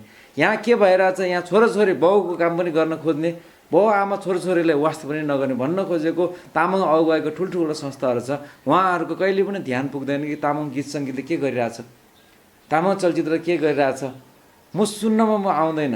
उहाँहरू कहिलेकाहीँ प्रोग्राममा बोलायो भने आउँछ, आफ्नो तर्क राख्छन्, हिँड्छन्। त्यहाँ कलाकार एकजना जसको गीत त्यहाँ लन्च भएर छ उसले नै चिन्दैन। तामाङको संस्थाहरू जुन चाहिँ नेपाल सरकारसँग उसले मेरो संस्था यो, मेरो पछाडि यतिजना मान्छेहरू छन् भन्ने संस्थाहरू बुझ्नुभयो होला नि, त्यो संस्थाहरूले कहिले पनि खुलेर तामाङ चलचित्र यो भइरहेछ है, कन्ट्रोल गर्नुहोस् भनेर एक दिन भयो भने अब हामी के अरे भेटौँ बसौँ होइन, उसको त सन्तान हो नि। तामाङ कलाकारहरू, तामाङ चलचित्र कर्मीहरू सबै उसको सन्तान हो। राज्यसँग म माग्छु, मलाई आज अब भन्ने हो भने कहिले काहीँ यति दुःख लाग्छ कि नेपाली च्यानललाई हेर्दाखेरि मलाई भनौँ न एकदमै इरिटेट लाग्छ। नेपाली अखबारहरू म हेर्न रुचाउँदैन, त्यो रिस उठ्छ एक किसिमको। त्यो किन भनेदेखि 8 बजीदेखि 10 बजीसम्म विभिन्न च्यानलमा दुनियाँ गीतहरू बजेको देख्छु, तर तामाङ गीतहरू बजेको देख्दैन। कतिसम्म विभेद, हामी पनि यो देशका नागरिक हो, तर पनि हाम्रो अगुवाईहरू भन्दैन होइन। कतिपय त मन्त्री भएर गएको छ, कति त सांसद भएर गएको छ, चाहिने बेलामा उहाँहरूले बोलाउनुहुन्छ। तर मेरो पनि संस्थाको मान्छेहरूलाई भेना मेरो दुःखको कुरा है, अखबारहरूको लाइनमा खै चिन्दै नचिनेको मान्छेहरू आइरहेको हुन्छ, तर तामाङ गीत सङ्गीतहरू गर्ने, तामाङ चलचित्र गर्नेहरूको भएर पनि कोहीले त चिनेर पनि लेखिदिँदैन होइन। एउटा अखबारमा म देख्दैन भनेपछि दुःख लाग्छ। अडियन्सको हिसाबले हेर्ने हो भने नेपालमा नेपाल मूल भाषाको भन्दा पछाडि तामाङकै होला, धेरै छ। अघि तपाईँले भने जस्तो धेरै छ, तर पनि गुरुङ जात सबै जातको बिहान हिमालय टेलिभिजन हेर्नुहोस् टप 10 बजिरहेको हुन्छ होइन, तर हाम्रो तामाङको कतै पनि देखिँदैन, नाम नक्सा देख्दैन। यत्तिकै अब त्यत्रो टप 10 देखाएन त एउटा जातको तामाङको एउटा देखाइदियो त के हुन्छ? त्यो टेलिभिजन भोलि फुटाएर त फाल्दैन होला। डिस होम हेर्ने हो भने अधिकांश तामाङको घरमा डिस होम हुन्छ, तर त एडभर्टाइज खेल्ने मान्छे त अरू जातको हुन्छन्, तर तामाङको भाषामा ड्रप गरेर हुन्छन्, तर तामाङहरू देखिँदैन। भनेदेखि म के देख्छु भने आज चलचित्र कर्मीहरूले पनि छातीमा हात राखेर सङ्गीतमा लाग्नुहुन्छ भने सङ्गीतमा साधना गर्नुहोस्। उहाँहरू 10-5 मिनट क्याफेमा गएर दुनियाँ खिच्नुभन्दा त गएर हार्मोनियममा बसिदिनुहोस्, त्यो रियाजले राम्रो काम गर्छ। कोही एक्टर हुनुहुन्छ नौरसको बारेमा पढ्नुहोस् होइन, कम्तीमा पनि उसले नौरस के हो, मैले अभिनय कसरी गर्नुपर्छ त्यो त बुझ्छु। ऊ भोलि क्यामेरामा फिट नभएन उसले कसैलाई शिक्षा दिन सक्छ, उसले पढाउन सक्छ होइन। हाम्रो जति पनि अब तामाङ अगुवाई नेतृत्व गर्ने संस्थाहरू छ, उहाँहरूले पनि सही ठाउँमा एकचोटि कराइदिनुहोस्। मेरो संस्थाको कलाकारहरूलाई पनि भेदभाव गर्न पाइन्न है, न्याय पाउनुपर्छ होइन, त्यो खालको एउटा बोलिदिनुहोस्। भनेपछि समग्रमा जति पनि तामाङ समुदायमा रहेका छात्र सङ्गठनले जति भूमिका खेल्नुपर्ने त्यो भूमिका पनि प्रभावकारी ढङ्गले खेल्न सकेको छैन। कलाकारिता क्षेत्रमा आउने नयाँ पुस्ताहरूले पनि रहर र लहरको भरमा बाउ आमाले गाली नगरेपछि छोराछोरीले मन परी गर्नुदेखि के गर्छ र होइन, त्यसको फ्याट रिजल्ट। किनभने बाउ आमाले वास्ता नगरिदिन्छ कुनै घरमा, जे गरेन हुन्छ केटा हो भनेर फालिदियो भने त्यहाँ मन परिदेखि अरू केही हुँदैन। अब हामीसँग समय पनि धेरै छैन, अब हामी थोरै दुवैजनाको फ्ल्यासब्याकतिर थोरै जान्छौँ। हामी आज तामाङ कलाकार सङ्घ, तामाङ चलचित्र सङ्घभित्र रहेको केही समस्याहरूको बारेमा पनि हामी छलफल बहस गऱ्यौँ होइन, कलाकारभित्र रहेका समस्याहरूको बारेमा पनि केही बहस गऱ्यौँ। थोरै फ्ल्यासब्याकतिर लागौँ। मलाई जहाँसम्म लाग्छ आदरणीय व्यक्तित्व हुनुहुन्छ चन्द्रकुमार दोङ, तपाईँको कलाकारिता क्षेत्रमा पहिला सुरुमा यात्रा कसरी आयो यो कलाकारिता क्षेत्रमा, ताकि आज चन्द्रकुमार दोङ एउटा तामाङ गीत सङ्गीतमा एउटा ब्रान्ड बनेको छ? त्यो तपाईँको हिस्ट्री चाहिँ मलाई जहाँसम्म लाग्छ कुनै पनि मिडियामा आएको छैन। त्यो सुरुवाती चरणमा तपाईँ गीत सङ्गीततिर कसरी ढल्किनु हो? यो मेरो एकदम सटिकमा भन्नुपर्दाखेरि म एउटा गाउँ, अब पहाड, हामी अब काभ्रेकै हामी एकै बासी भनौँ न। हजुर। मेरो जीवनमा एउटा घटना घटेको थियो अनि त्यो घटना चाहिँ अब बडा अजीब थियो। त्यहीबाट नै म भित्र चाहिँ एउटा भित्र रहस्य एउटा गीत गुन्जिरहेको थियो। त्यसैको अब एउटा मेरो मनको एउटा भनौँ न स्वभावलाई चाहिँ त्यसलाई नै मैले किन बृहत बनाउँदै बनाउँदै जाँदाखेरि चाहिँ आज अब विभिन्न व्यक्तिसँग अब मेरो भेटघाट सहकार्य हुँदै हुँदै हुँदै आज यहाँसम्म पुग्नुको कारण चाहिँ एउटा त्यो हो। र अब म हरेक काम गर्दाखेरि मेरो अब काम गर्ने तरिका अलिकति फरक छ। अरूले कसरी गर्छ यो पनि म रहस्यमै राख्छु। अब सबै कुरा म बताउँदिनँ। सिक्रेट राख्नु धेरै सिक्रेटहरू छ। अब कतिपय चाहिँ अब भन्नु मिल्ने मात्रै भन्छु होइन। त्यही कारण चाहिँ अब त्यो यो रहस्य नै होस् रहोस्, म रहस्यमै राख्छु। त्यसै कारण चाहिँ अब व्यक्ति यदि अब ब्रान्ड बन्नु नै छ भने म चाहिँ त्यही नै भन्छु कि तपाईँको साधना नै तपाईँको लागि अब्बल हो। तपाईँ साधना गर्नुहोस्, बस तपाईँलाई अब्बल बनाउँछ बनाउँछ, त्यसमा कुनै पनि दुविधा नै छैन। अघि तपाईँले एउटा जस्तो अब कल्चरलको कुरो तपाईँले गर्नुभयो, विभिन्न अब नेवार गुरुङ अब राई लिम्बू सबैको यस्तो छ, संस्कार संस्कृति यसरी देखाउँछ, हाम्रो यस्तो छ जसरी भन्नुभयो। यो सम्पूर्ण के त भन्दाखेरि हामी सबै तामाङ जातमा त्यस्तो प्रखर अब विद्या हासिल गरेको व्यक्तिहरू कमै छ। त्यही कारणले त्यो भएको कारणले पनि हाम्रो अब लोसारलाई नै हेरौँ न कहिलेदेखि ल्याएको त भन्दाखेरि त राम्रोसँग हेर्नु हो भने त कहिले ल्याएको त सर हेर्नुहोस् न तपाईँको अब हेर्दाखेरि अब हामीले हिसाब गर्दाखेरि 48 देखि ल्याएको त हो नि। त्योभन्दा पहिला त कहाँ थियो त्यो बेलामा प्रश्न यसरी उब्जिन्छ। त्यसै कारणले चाहिँ हामीसँग पूर्ण प्र्याक्टिकल व्यक्तिहरू नहुँदा, हाम्रो एउटै आफ्नो एउटा अनुशासन नहुँदा, हाम्रो एउटा कल्चरलाई राम्रो प्रकारले डेकोरेट गर्नु नसक्दा नै हामीमा यो दुविधा हामी रहेको। तर यसलाई चाहिँ अबको यो 21औं शताब्दीको टेक्नोलोजीमा यहाँसम्म आइपुग्दाखेरि चाहिँ अबको जस्तो अब नयाँ अब तपाईँहरू जस्तो एउटा पत्रकार नै एउटा, किनभने राष्ट्रको चौथो अङ्गमा तपाईँहरू हुनुहुन्छ। समाजमा के भइरहेको छ, कस्तो कस्तो भइरहेछ, समाजले कसरी ल्याउने भन्ने अब तपाईँहरूको हातमा छ। किन त्यहाँको कमी कमजोरी पनि तपाईँले नै अब ल्याउनु पर्यो, त्यसलाई नै सच्याउनु पर्यो अब तपाईँले नै। अब त्यसले कसरी चाहिँ अब हामी यो समाजले आफ्नो समाजले राम्रोसँग चाहिँ पस्किने भन्ने पनि अब तपाईँकै हातमा आएको छ मलाई लाग्छ। किन चौथो अङ्ग भएको हुनाले शरीरको चौथो अङ्ग हुन्छ होइन, तर बुद्ध दर्शनमा चाहिँ हाम्रो 112वटा हाम्रो अङ्ग हुन्छ। मेन 7वटा हुन्छ होइन, 7वटा प्रमुख हुन्छ। त्यो 7वटाबाट 112वटा भगवान् बुद्धको दर्शन चाहिँ 12वटा देखाएको छ। भन्नुको तात्पर्य चाहिँ अब एउटा पत्रकार एउटा राष्ट्रको चौथो अङ्ग भनेपछि त महत्त्वपूर्ण अङ्गमै छ नि त।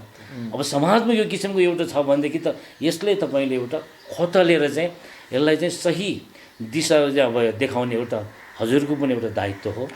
त्यसै कारणले अब तपाईँहरू एउटा जुन समाजको एउटा अत्यन्तै महत्त्वपूर्ण स्थानमा हुनुहुन्छ, तपाईँहरूलाई पनि अब मेरो तर्फबाट चाहिँ धेरै धेरै मेरो विनम्रता पनि छ कि तपाईँहरूले आफ्नो समाजमा घटेको अब कमी कमजोरीलाई पनि अब तपाईँहरूले पनि यसलाई चाहिँ औँला उठाउनु पर्यो र यसलाई चाहिँ अझै अब हाम्रो समाजमा भएको कमी कमजोरी चाहिँ सुधार्नुको लागि विभिन्न व्यक्तिसँग चाहिँ तपाईँको सहकारी चाहिँ अवश्य हुनुपर्छ जस्तो मलाई लाग्छ। तपाईँ काभ्रेको रोसी खोलामा हुर्कनु हो, पढ्नु हो, 81 तामाङ चलचित्र जगतमा के देख्नु हो र हाम फाल्न जानुभयो? अब चलचित्र जगतमा त मैले खासै के देखेको थिएन, नढाँटे भन्नुपर्दा। मैले सानोमा अब तपाईँहरूलाई पनि थाहा होला, म अलिकति भिडभाड जात्रा मात्र अलिक कमै हिँड्छु। संयोगले एउटा कार्यक्रममा मङ्गलटारमा ठ्याक्कै मलाई त्यो मिति याद भएन, म सानै थिएँ त्यतिखेर। एउटा कार्यक्रम रहेछ, उहाँ चाहिँ हाम्रो चन्द्र दाई आउनुभएको छ। उहाँको चाहिँ धेरै गीत सुन्ने भएको हुनाले एकचोटि हेर्छु भनेर उहाँ पर हार्मोनियम लिएर बसिरहेछ, मान्छेले छोटो होचो मान्छे धकेल्दै धकेल्दै वहीँ पुगिरहेछ। अब सायद अहिलेको जस्तो यो टिकटक भयो यस्तो भयो भए त्यति गरी हेर्दैन थियो होला। त्यतिखेर चाहिँ कलाकार यसरी निहालले हेर्ने बानी थियो कि अब फेरि हेर्न पाइँदैन, फोटो खिच्न पाउँदैन। जति मन लाग्यो उति निहालले हेर्थ्यो नि त। अब हेऱ्यो हो कि होइन आखिरी पनि हुन्छ राति है भएपछि ओहो त्यत्रो मान्छे भिड लाएर कलाकार लाई हेरेको, उहाँ पनि भेट्न पाएन, उहाँभित्र गाउँदै हुनुहुन्थ्यो। ठ्याक्कै यो साल भनेर मलाई याद भएन, मङ्गलटारको ग्राउन्डमा, स्कुलको ग्राउन्डमा एउटा प्रोग्राम थियो। त्यहाँदेखि चाहिँ एउटा के लागेछ भने गीत गाउने भन्दा पनि कलाकारको चाहिँ एउटा भ्यालु हुँदो रहेछ। त्यतिखेर त साँच्चीकै भ्यालु पनि थियो। फलाना ठाउँ फलाना कलाकार आएर भने ओर्लेर जान्थे मान्छेहरू। अनि एउटा खालको चाहना थोरै थोरै थियो, तर फिल्म हेर्दैन थिएँ। अनि मलाई चलचित्र क्षेत्रमा ल्याएको चाहिँ अब जेनिस दुङ, अहिले उता हाम्रो काभ्रेकै सङ्ग्रामजित आस्याङको छोरा हुनुहुन्छ जेनिस दुङ, उहाँले चाहिँ एउटा फिल्ममा मलाई अफर गर्नुभयो। ल मैले एउटा फिल्म बनाउँदैछु, तपाईँ खेल्नु पऱ्यो यसमा भन्ने भयो। कहाँ म फिल्म खेल्छु र म भन्ने कुरा भयो। पछि उहाँले एउटा शर्त के राख्नुभयो भने यो मेरो बिल्कुलै म एउटा तपाईँले मलाई सानो देखायो होला, मेरो एउटा दृढ छ, मेरो चाहिँ एउटा चाहना छ, म चाहिँ त्यो चाहना पुरा गर्छु। मैले तामाङ इन्डस्ट्रीमा एक दुईजनालाई भनेको चाहिँ म राम्रो कलाकार एउटा प्ले गरेर छोड्छु भनेको थिएँ। त्यही भएर मलाई तपाईँ राख्न मन लाग्यो, तपाईँ खेल्नुहोस्, तपाईँले सुटिङ गर्न तपाईँलाई चित्त बुझेन भने तपाईँ छोडेर जान सक्नुहुन्छ, तर एकचोटि रिक्वेस्ट मान्नु भन्ने कुरा भयो। अनि अब हाम्रो विशाल कालदनसँग हामी चाहिँ साथसाथ थियो, त्यहाँबाट इन्ट्री भयो। इन्ट्री हुँदाखेरि सायद मैले त्यो सुटिङ छोड्न पनि लागिरहेको थियो।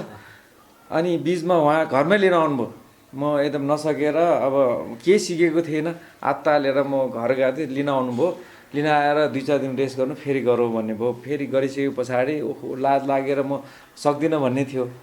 अनि पछि हलमा गएर फिल्म चलेपछि चाहिँ मान्छेहरू यसो सिटी बजाएपछि चाहिँ हुँदो रहेछ क्या हो भन्ने सिटी। त्यतिखेर त हलमा चल्ने सिटी बजाउने अनेक हुन्थ्यो।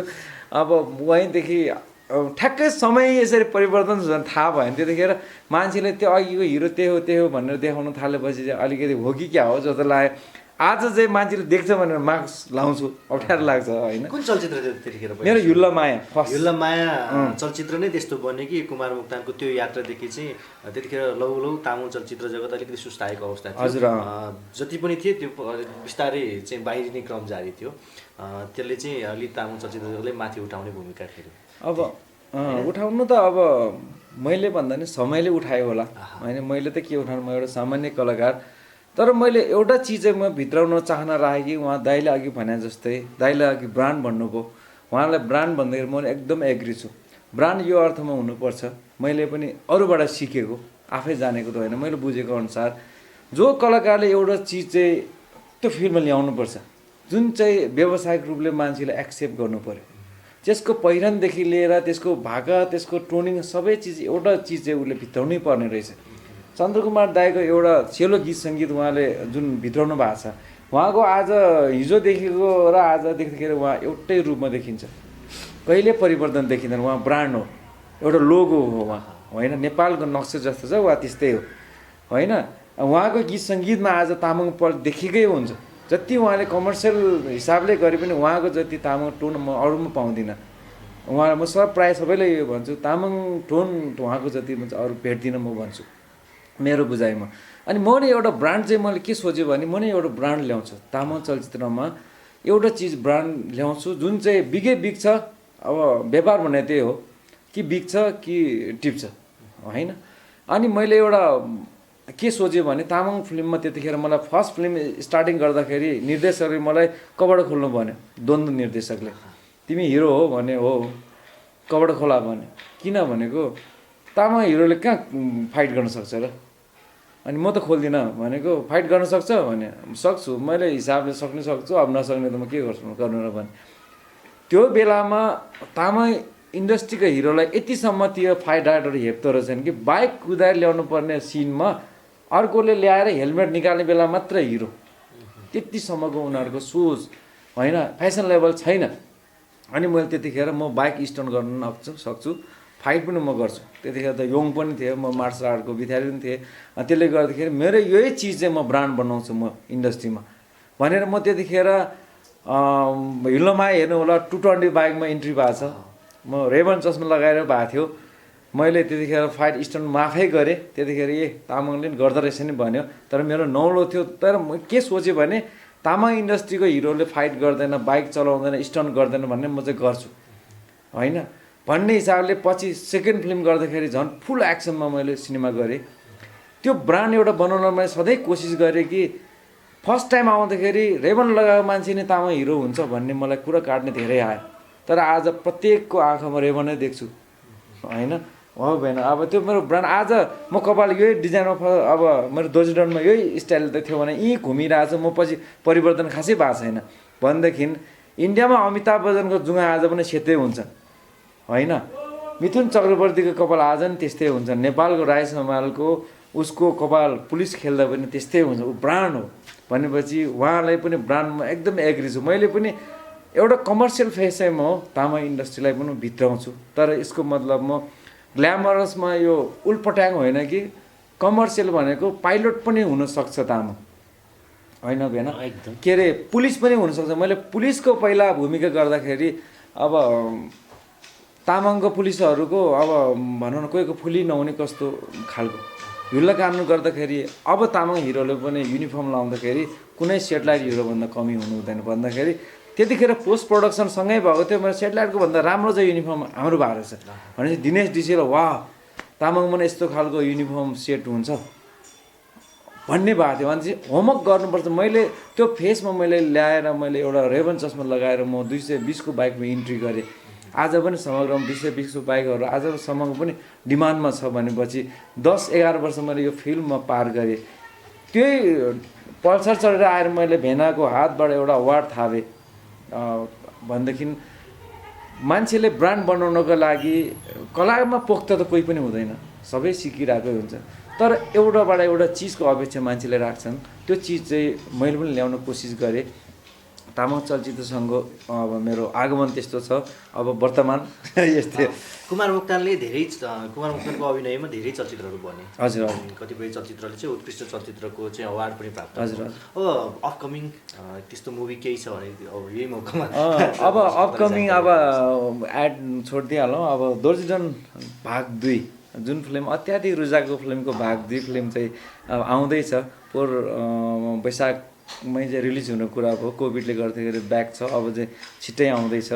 अब त्यसपछि अहिले एउटा 2टा चलचित्रको म सुटिङ गरिरहेको छु। एउटा चलचित्रको लगभग सिद्धिए, एउटा चाहिँ सुरुवात पिरियडमा छु। अब यसको चाहिँ नाम फेरि म कलाकार भएर घोषणा नगरौँ, भेनाले भने जस्तो कति चिजहरू सिक्रेट राख्नुपर्छ। म चाहिँ फेरि अलिकति पछिल्लो समय के भएको छ भने भेना मलाई प्राय भिडियो लिने मान्छेहरू फिल्म लिने मान्छेहरू यसले त एडै नगर्ने, सुटिङ गर्ने सुटिङ छ भनेर नभन्ने होइन। अब यसले त टिकटक पनि नबनाइदिने। अस्ति एउटाले मलाई एउटा भिडियो गरेर त्यो टिकटक बनाइदिनु हुन्छ कि सर भने मैले उहाँलाई के भने मैले टिकटक बनाएर तपाईँको भिडियो मिलियन क्रस गर्छ भने म बनाइदिन्छु होइन। होइन हो भनेदेखि त म अफिसियली पर्मानेन्ट काम गर्ने मान्छेले त्यो टिकटक किन बनाउनु होइन भेन। तपाईँ आफै सर्जक इतिहास हुनुहुन्छ त्यो चिजको भनेदेखि सुन्यो भने त्यसको त्यति रस रहँदैन, संवेदनशील चिज हो। अब अरू कन्ट्रीहरूमा पनि कुनै पनि फिल्ममा खेलेको ड्रेसहरू अब लोकेसनहरू एक्सपोज नगरिदिनु भनेर मान्छेको चाहिँ वार्निङै दिन्छ। हाम्रो चाहिँ यहाँ तिमीले गरेन तिमीले हालेन यो त ठुलो मान्छे पल्टिन्छ, उसले त भिडियोमा खेल्छ भिडियो गर्दैछु भनेर हाल्दैन पोस्ट गर्दैन भन्छन्। मेरो चाहिँ अब त्यो होइन कि उहाँको चाहिँ एउटा जेन्युन चिज हो, उहाँले त्यो बनाउनु भएको चिजको एकदम सम्मान गरेर आएको दिनमा त्यसको चाहिँ सम्मान होस् होइन। उहाँ आदरणीय दाइलाई हामी कतै गेस्ट बोलाउँछु, त्यो उहाँ अगाडि बिहानदेखि नै भयो भने उहाँको गेस्टको महत्त्वै भएन, दर्शक आउँदादेखि नै उहाँ थियो भने महत्त्व भएन। उहाँलाई दर्शक आइसकेपछि बोलाउँदाखेरिको उहाँको रौनकै अर्को हुन्छ, सबै देखिन्छ भनेपछि। अनि म चाहिँ कलाकारिताको एउटा फर्मेट त्यो छ भने म चाहिँ त्योतिर लागेर अलिकति गर्छु। अनि त्यसको चाहिँ मान्छेहरूले यसलाई चाहिँ प्रमोट गर्दैन भन्ने हुन्छ। अब त्यसको लागि त्यो 2टा फिल्मको नाम चाहिँ गोप्य नै राखौँ। 2टा फिल्म सुटिङ हुँदैछ। दोजिडङ ब्याक एगेन अब चाँडै नै आउँदैछ। त्यसको लागि आदरणीय दर्शकहरूले अब सकेसम्म अब कोभिडलाई क्रस गरेर होइन बेन अब आउनु, यसलाई चाहिँ अब एकदम हेर्नु भन्न पनि सक्दिनँ भने यदि अब सोको टाइम तयार हुँदैछ त्यति बेलातिर सावधानी अप्नाएर, स्वास्थ्यभन्दा ठुलो त इन्टरटेनमेन्ट होइन, शरीर छ भने कुनै दिन रमाइलो त गरौँला आएन होइन। त्यो भएको हुनाले म चाहिँ अब आउनु लागेको फिल्मको लागि चाहिँ तपाईँहरूलाई टाइम मिलाएर कता हुन्छ त्यो पछि अब आइहाल्छ, हामी मिडिया मार्फत नै सार्वजनिक गर्छौँ भन्न चाहन्छु। अग्रिम शुभकामना छ। छिट्टै नै यहाँको चाहिँ त्यो सोको डेट तय भएर हामीले पनि छिट्टै यहाँहरूमा समाचार सम्प्रेषण गर्न पाऊँ। जाँदा जाँदै तपाईँको चाहिँ अपकमिङ प्लानिङ के छ? मेरो प्लानिङ अब मैले यो माघ 30 गते केही दिनतिर हुन्छ होला। मैले यो मैले अघि नै सुरुमा भनेको थिएँ, रिन्जिन दोर्जेको ऐतिहासिक यो गीतको अब करिब सबै काम चाहिँ रेकर्ड सबै सम्पन्न भएको छ र मैले चाहिँ अब लोसारकै दिन पारेर चाहिँ बाहिर ल्याउँ भने चाहिँ मैले अब त्यसको एउटा प्रोसेसिङमा छु। लोसारको दिन लोसार। अनि अर्को सकिनु त काम धेरै सकिएको छ, करिब 20-25वटा काम चाहिँ मेरो सकिरहेको छ, तर म एक-एकवटा गरेर मात्रै म रिलिज गर्छु। पहिला चाहिँ एउटा ऐतिहासिक गीतलाई चाहिँ एउटा अब मैले अहिलेसम्म अब गाएको गीत गरेको सङ्गीतलाई भन्दा पनि अलिकति यसमा चाहिँ मैले एउटा आफ्नैपन तामाङको मौलिकता चाहिँ के हो त भन्ने चिज चाहिँ यसमा मैले अब यो ऐतिहासिक गीतमा चाहिँ मैले हालेको छु। यसमा अब मलाई स्वरमा साथी नै मेरो अब आदरणीय दिदी इन्दिरा कोले गुरुङ, अनि त्यसपछि अब सोनिया लामा, अनि छोरी हाम्रो रश्मि दोङ, हामी अब 4 जना छौँ। अनि यसमा चाहिँ अब हिरकाजी दोङको चाहिँ यसमा शब्द रहेको छ। उहाँले धेरै शब्द राम्रो लेख्नु भएको छ। यसमा शब्द धेरै नौलो शब्द आएको छ तामाङमा। सायद लाग्छ यसले एउटा यस्तो पो रहेछ त हाम्रो भन्ने कुरो चाहिँ अहिलेसम्म नआएको शब्द चाहिँ यहाँ छ, यसमा पाउनुहुन्छ। अहिलेसम्म यो पनि भन्न मिल्दैन। त्यही कारणले अब करिब अब टुङ्न त बज्यो मिठो धुन भन्ने हाम्रो उहाँ चाहिँ भान्जा चाहिँ कोरियामा हुनुहुन्छ। अनि उहाँले लेख्नु भएको त्यो गीत पनि लोसारमै, त्यसको पनि अब सार्वजनिक गर्ने तयारी छ र लगायत थुप्रै गीतहरू छ र त्यसैको उसमा सेरोफेरोमा लागिरहेको छु। र अनि विभिन्न लोसार गीतहरूको अब अहिले धमाधम रेकर्डमा अब केटाहरूलाई त्यसमै म अलिकति व्यस्त छु। जाँदा जाँदै वरिष्ठ गायक सङ्गीतकारलाई मैले एउटा सानो अनलाइनको फ्रेममा गीत गाउन रिक्वेस्ट गर्दाखेरि तपाईँको कला र गलाले मलाई अपमान गरेको हुनसक्छ, तर दर्शक श्रोताहरूलाई चाहिँ तपाईँले मैले गेस्टको रूपमा अगाडि उभाइरहँदाखेरि एउटा गीत पनि उहाँहरूको माझ प्रस्तुत नगरी जाँदाखेरि अलिकति उहाँहरूको मागले पनि अपमान गरेको जस्तो हुन्छ। सो संसारी माया विचित्र चाहिँ अन्तमा। Thank you. सम्पूर्ण मेरो अब श्रोता भनौँ अथवा अब मेरो दर्शक भनौँ, मेरो अब म एउटा कलाकार भनेर मलाई यहाँहरूले एउटा ट्याग झुन्ड्याउनु भएको छ, चन्द्रकुमार दोङ भनेर। अनि यो आत्मज्ञान आज धेरै प्रख्यात भयो, खुसी लागेको छ। ताकि मैले अब यो हुन्छ यस्तो आत्मज्ञानले यस्तो किसिमको चाहिँ एउटा समाजमा यो किसिमको चाहिँ यसले अब छलाङ मार्छ भन्ने कुरो मैले सोचेको पनि थिएन। मेरो कल्पनाभन्दा बाहिरको यति धेरै मलाई अब प्रेम गर्नुभएको छ, त्यसको अब म सदैव अब म ऋणी हुन्छु। त्यसै कारणले म उक्त गीतको पहिलो हरफ यहाँहरूलाई म सुनाउन चाहन्छु।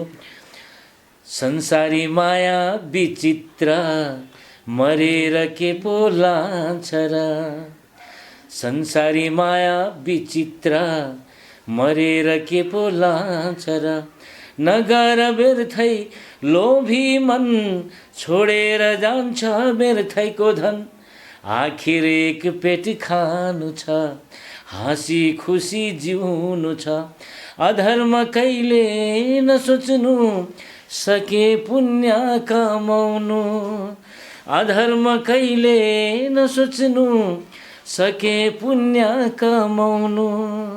धन्यवाद। Thank you so much. जाँदै जाँदै मैले अन्तमा मामा नै भनेर सम्बोधन नै मेरो मामा, अघिसम्म हामीले एउटा चाहिँ होस्ट र गेस्टको रूपमा चाहिँ भूमिका बाँधेर कुराकानी गरिरहेको थियौँ। मामाको जाँदा जाँदै तपाईँको आफ्नो फ्यान फलोवर्स अनि एचटिभी नौ हेरिरहनु भएको दर्शक श्रोतालाई के भन्न चाहनुहुन्छ? सर्वप्रथम सम्पूर्ण तपाईँ आदरणीय श्रोताहरूको कारणले आज जे छु म तपाईँहरूकै माया ममताले यहाँसम्म छु, 1 दशक पार गरेँ, तपाईँहरूको माया सपोर्टले आजसम्म बाँचेको छु। यस्तै माया सधैँ गरिरहनु मेरो तर्फबाट तपाईँहरूलाई दिन सक्ने हरदम कोसिस जहिलेसम्म यो सिनेमा लाइनमा म हुन्छु तहिलेसम्म तपाईँहरूको लागि नै अब सदैव राम्रो के दिउँ भन्ने कोसिसमा हुन्छु र हेरिरहनु हुन्छ भने एकदम आशावादी लिएको छु र जाँदै हाम्रो एचडी नवबुद्ध र sara.com लाई पनि हेरिदिनुहोस्, माया गरिदिनुहोस्, सब्सक्राइब गरिदिनुहोस्। नमस्ते। समय दिनु हो यहाँहरू दुवैजनालाई धन्यवाद दिन चाहन्छु। तपाईँको जुन दोज डन्ट ब्याक अगेन आउँदैछ होइन, सफलताको साथ चाहिँ प्रदर्शन होस्। दुवैजनाले चाहिँ तामाङ समुदायलाई धेरै परिवर्तन दिनुभएको छ कलाकारिता जगतमा, अझै योभन्दा बढी परिवर्तन दिन सकुन्। यहाँहरू दुवैजनालाई कलाकारिता क्षेत्रमा अग्रिम शुभकामना दिन चाहन्छु। अब हजुरलाई पनि सबैभन्दा पहिला हजुर सारा अब टेलिभिजन र एचडी नवबुद्धलाई म चन्द्रकुमार दोङ हजुरलाई हृदयदेखि नै एकदम आभार प्रकट गर्दछु, जुन एउटा अवसर आफ्नो एउटा श्रोता दर्शकलाई सामर्थ्य जसरी यो एउटा सभ्य दृश्यबाट जुन यहाँहरूले हामीलाई योग्य ठान्नुभयो र सम्पूर्ण एचडी यो नवबुद्ध टेलिभिजन हेर्ने र सारा टेलिभिजन हेर्ने सम्पूर्ण अनलाइन हेर्ने सम्पूर्ण श्रोतालाई म यही नै भन्न चाहन्छु कि हामी कलाकारको हाम्रो सम्पूर्ण भनेको हजुरहरू हो। त्यसै कारणले जुन एउटा अवसर हामीलाई मिडियाले दिनुभएको छ, यो अब एचडी नवबुद्ध र सारा टेलिभिजनलाई एकदमै माया गरिदिनु होला र हाम्रो कमी कमजोरीलाई यहाँहरूले पनि औँलाइदिनु होला र हामी अझै आफूलाई अब निखार्दै हामी ल्याउने प्रयासमा छौँ। हुनु त हामी सधैँ सिकिरहेको हुन्छ, सिक्ने क्रममै छौँ, सिकिरहनुपर्छ भन्ने नै यो मान्यता छ। त्यसै कारण चाहिँ यहाँ सम्पूर्णलाई हामी म चन्द्रकुमार दोङ र मेरो सालो अब हामी अब साइनको त कुरै नगरौँ, सालो भएन अब सकिएको होइन। त्यसै कारणले बस यहाँ सबैलाई यो अब आउनै लागेको आइसक्यो भित्र पसिसक्यो भन्दा पनि हुन्छ होइन। घर आँगनमा यो लोसारको यो मेलोसारको यहाँ सम्पूर्णलाई शुभकामना मङ्गलमय शुभकामना टक्राउँदछु फ्याफुलजी। थ्याङ्क यू सो मच दुवैजना। सूचना तथा मनोरञ्जनको लागि कृपया हाम्रो टिभी 9लाई सब्स्क्राइब गर्नुहोस्, साथै छेउमा रहेको बेल आइकनलाई पनि दबाउन नबिर्सनुहोस्।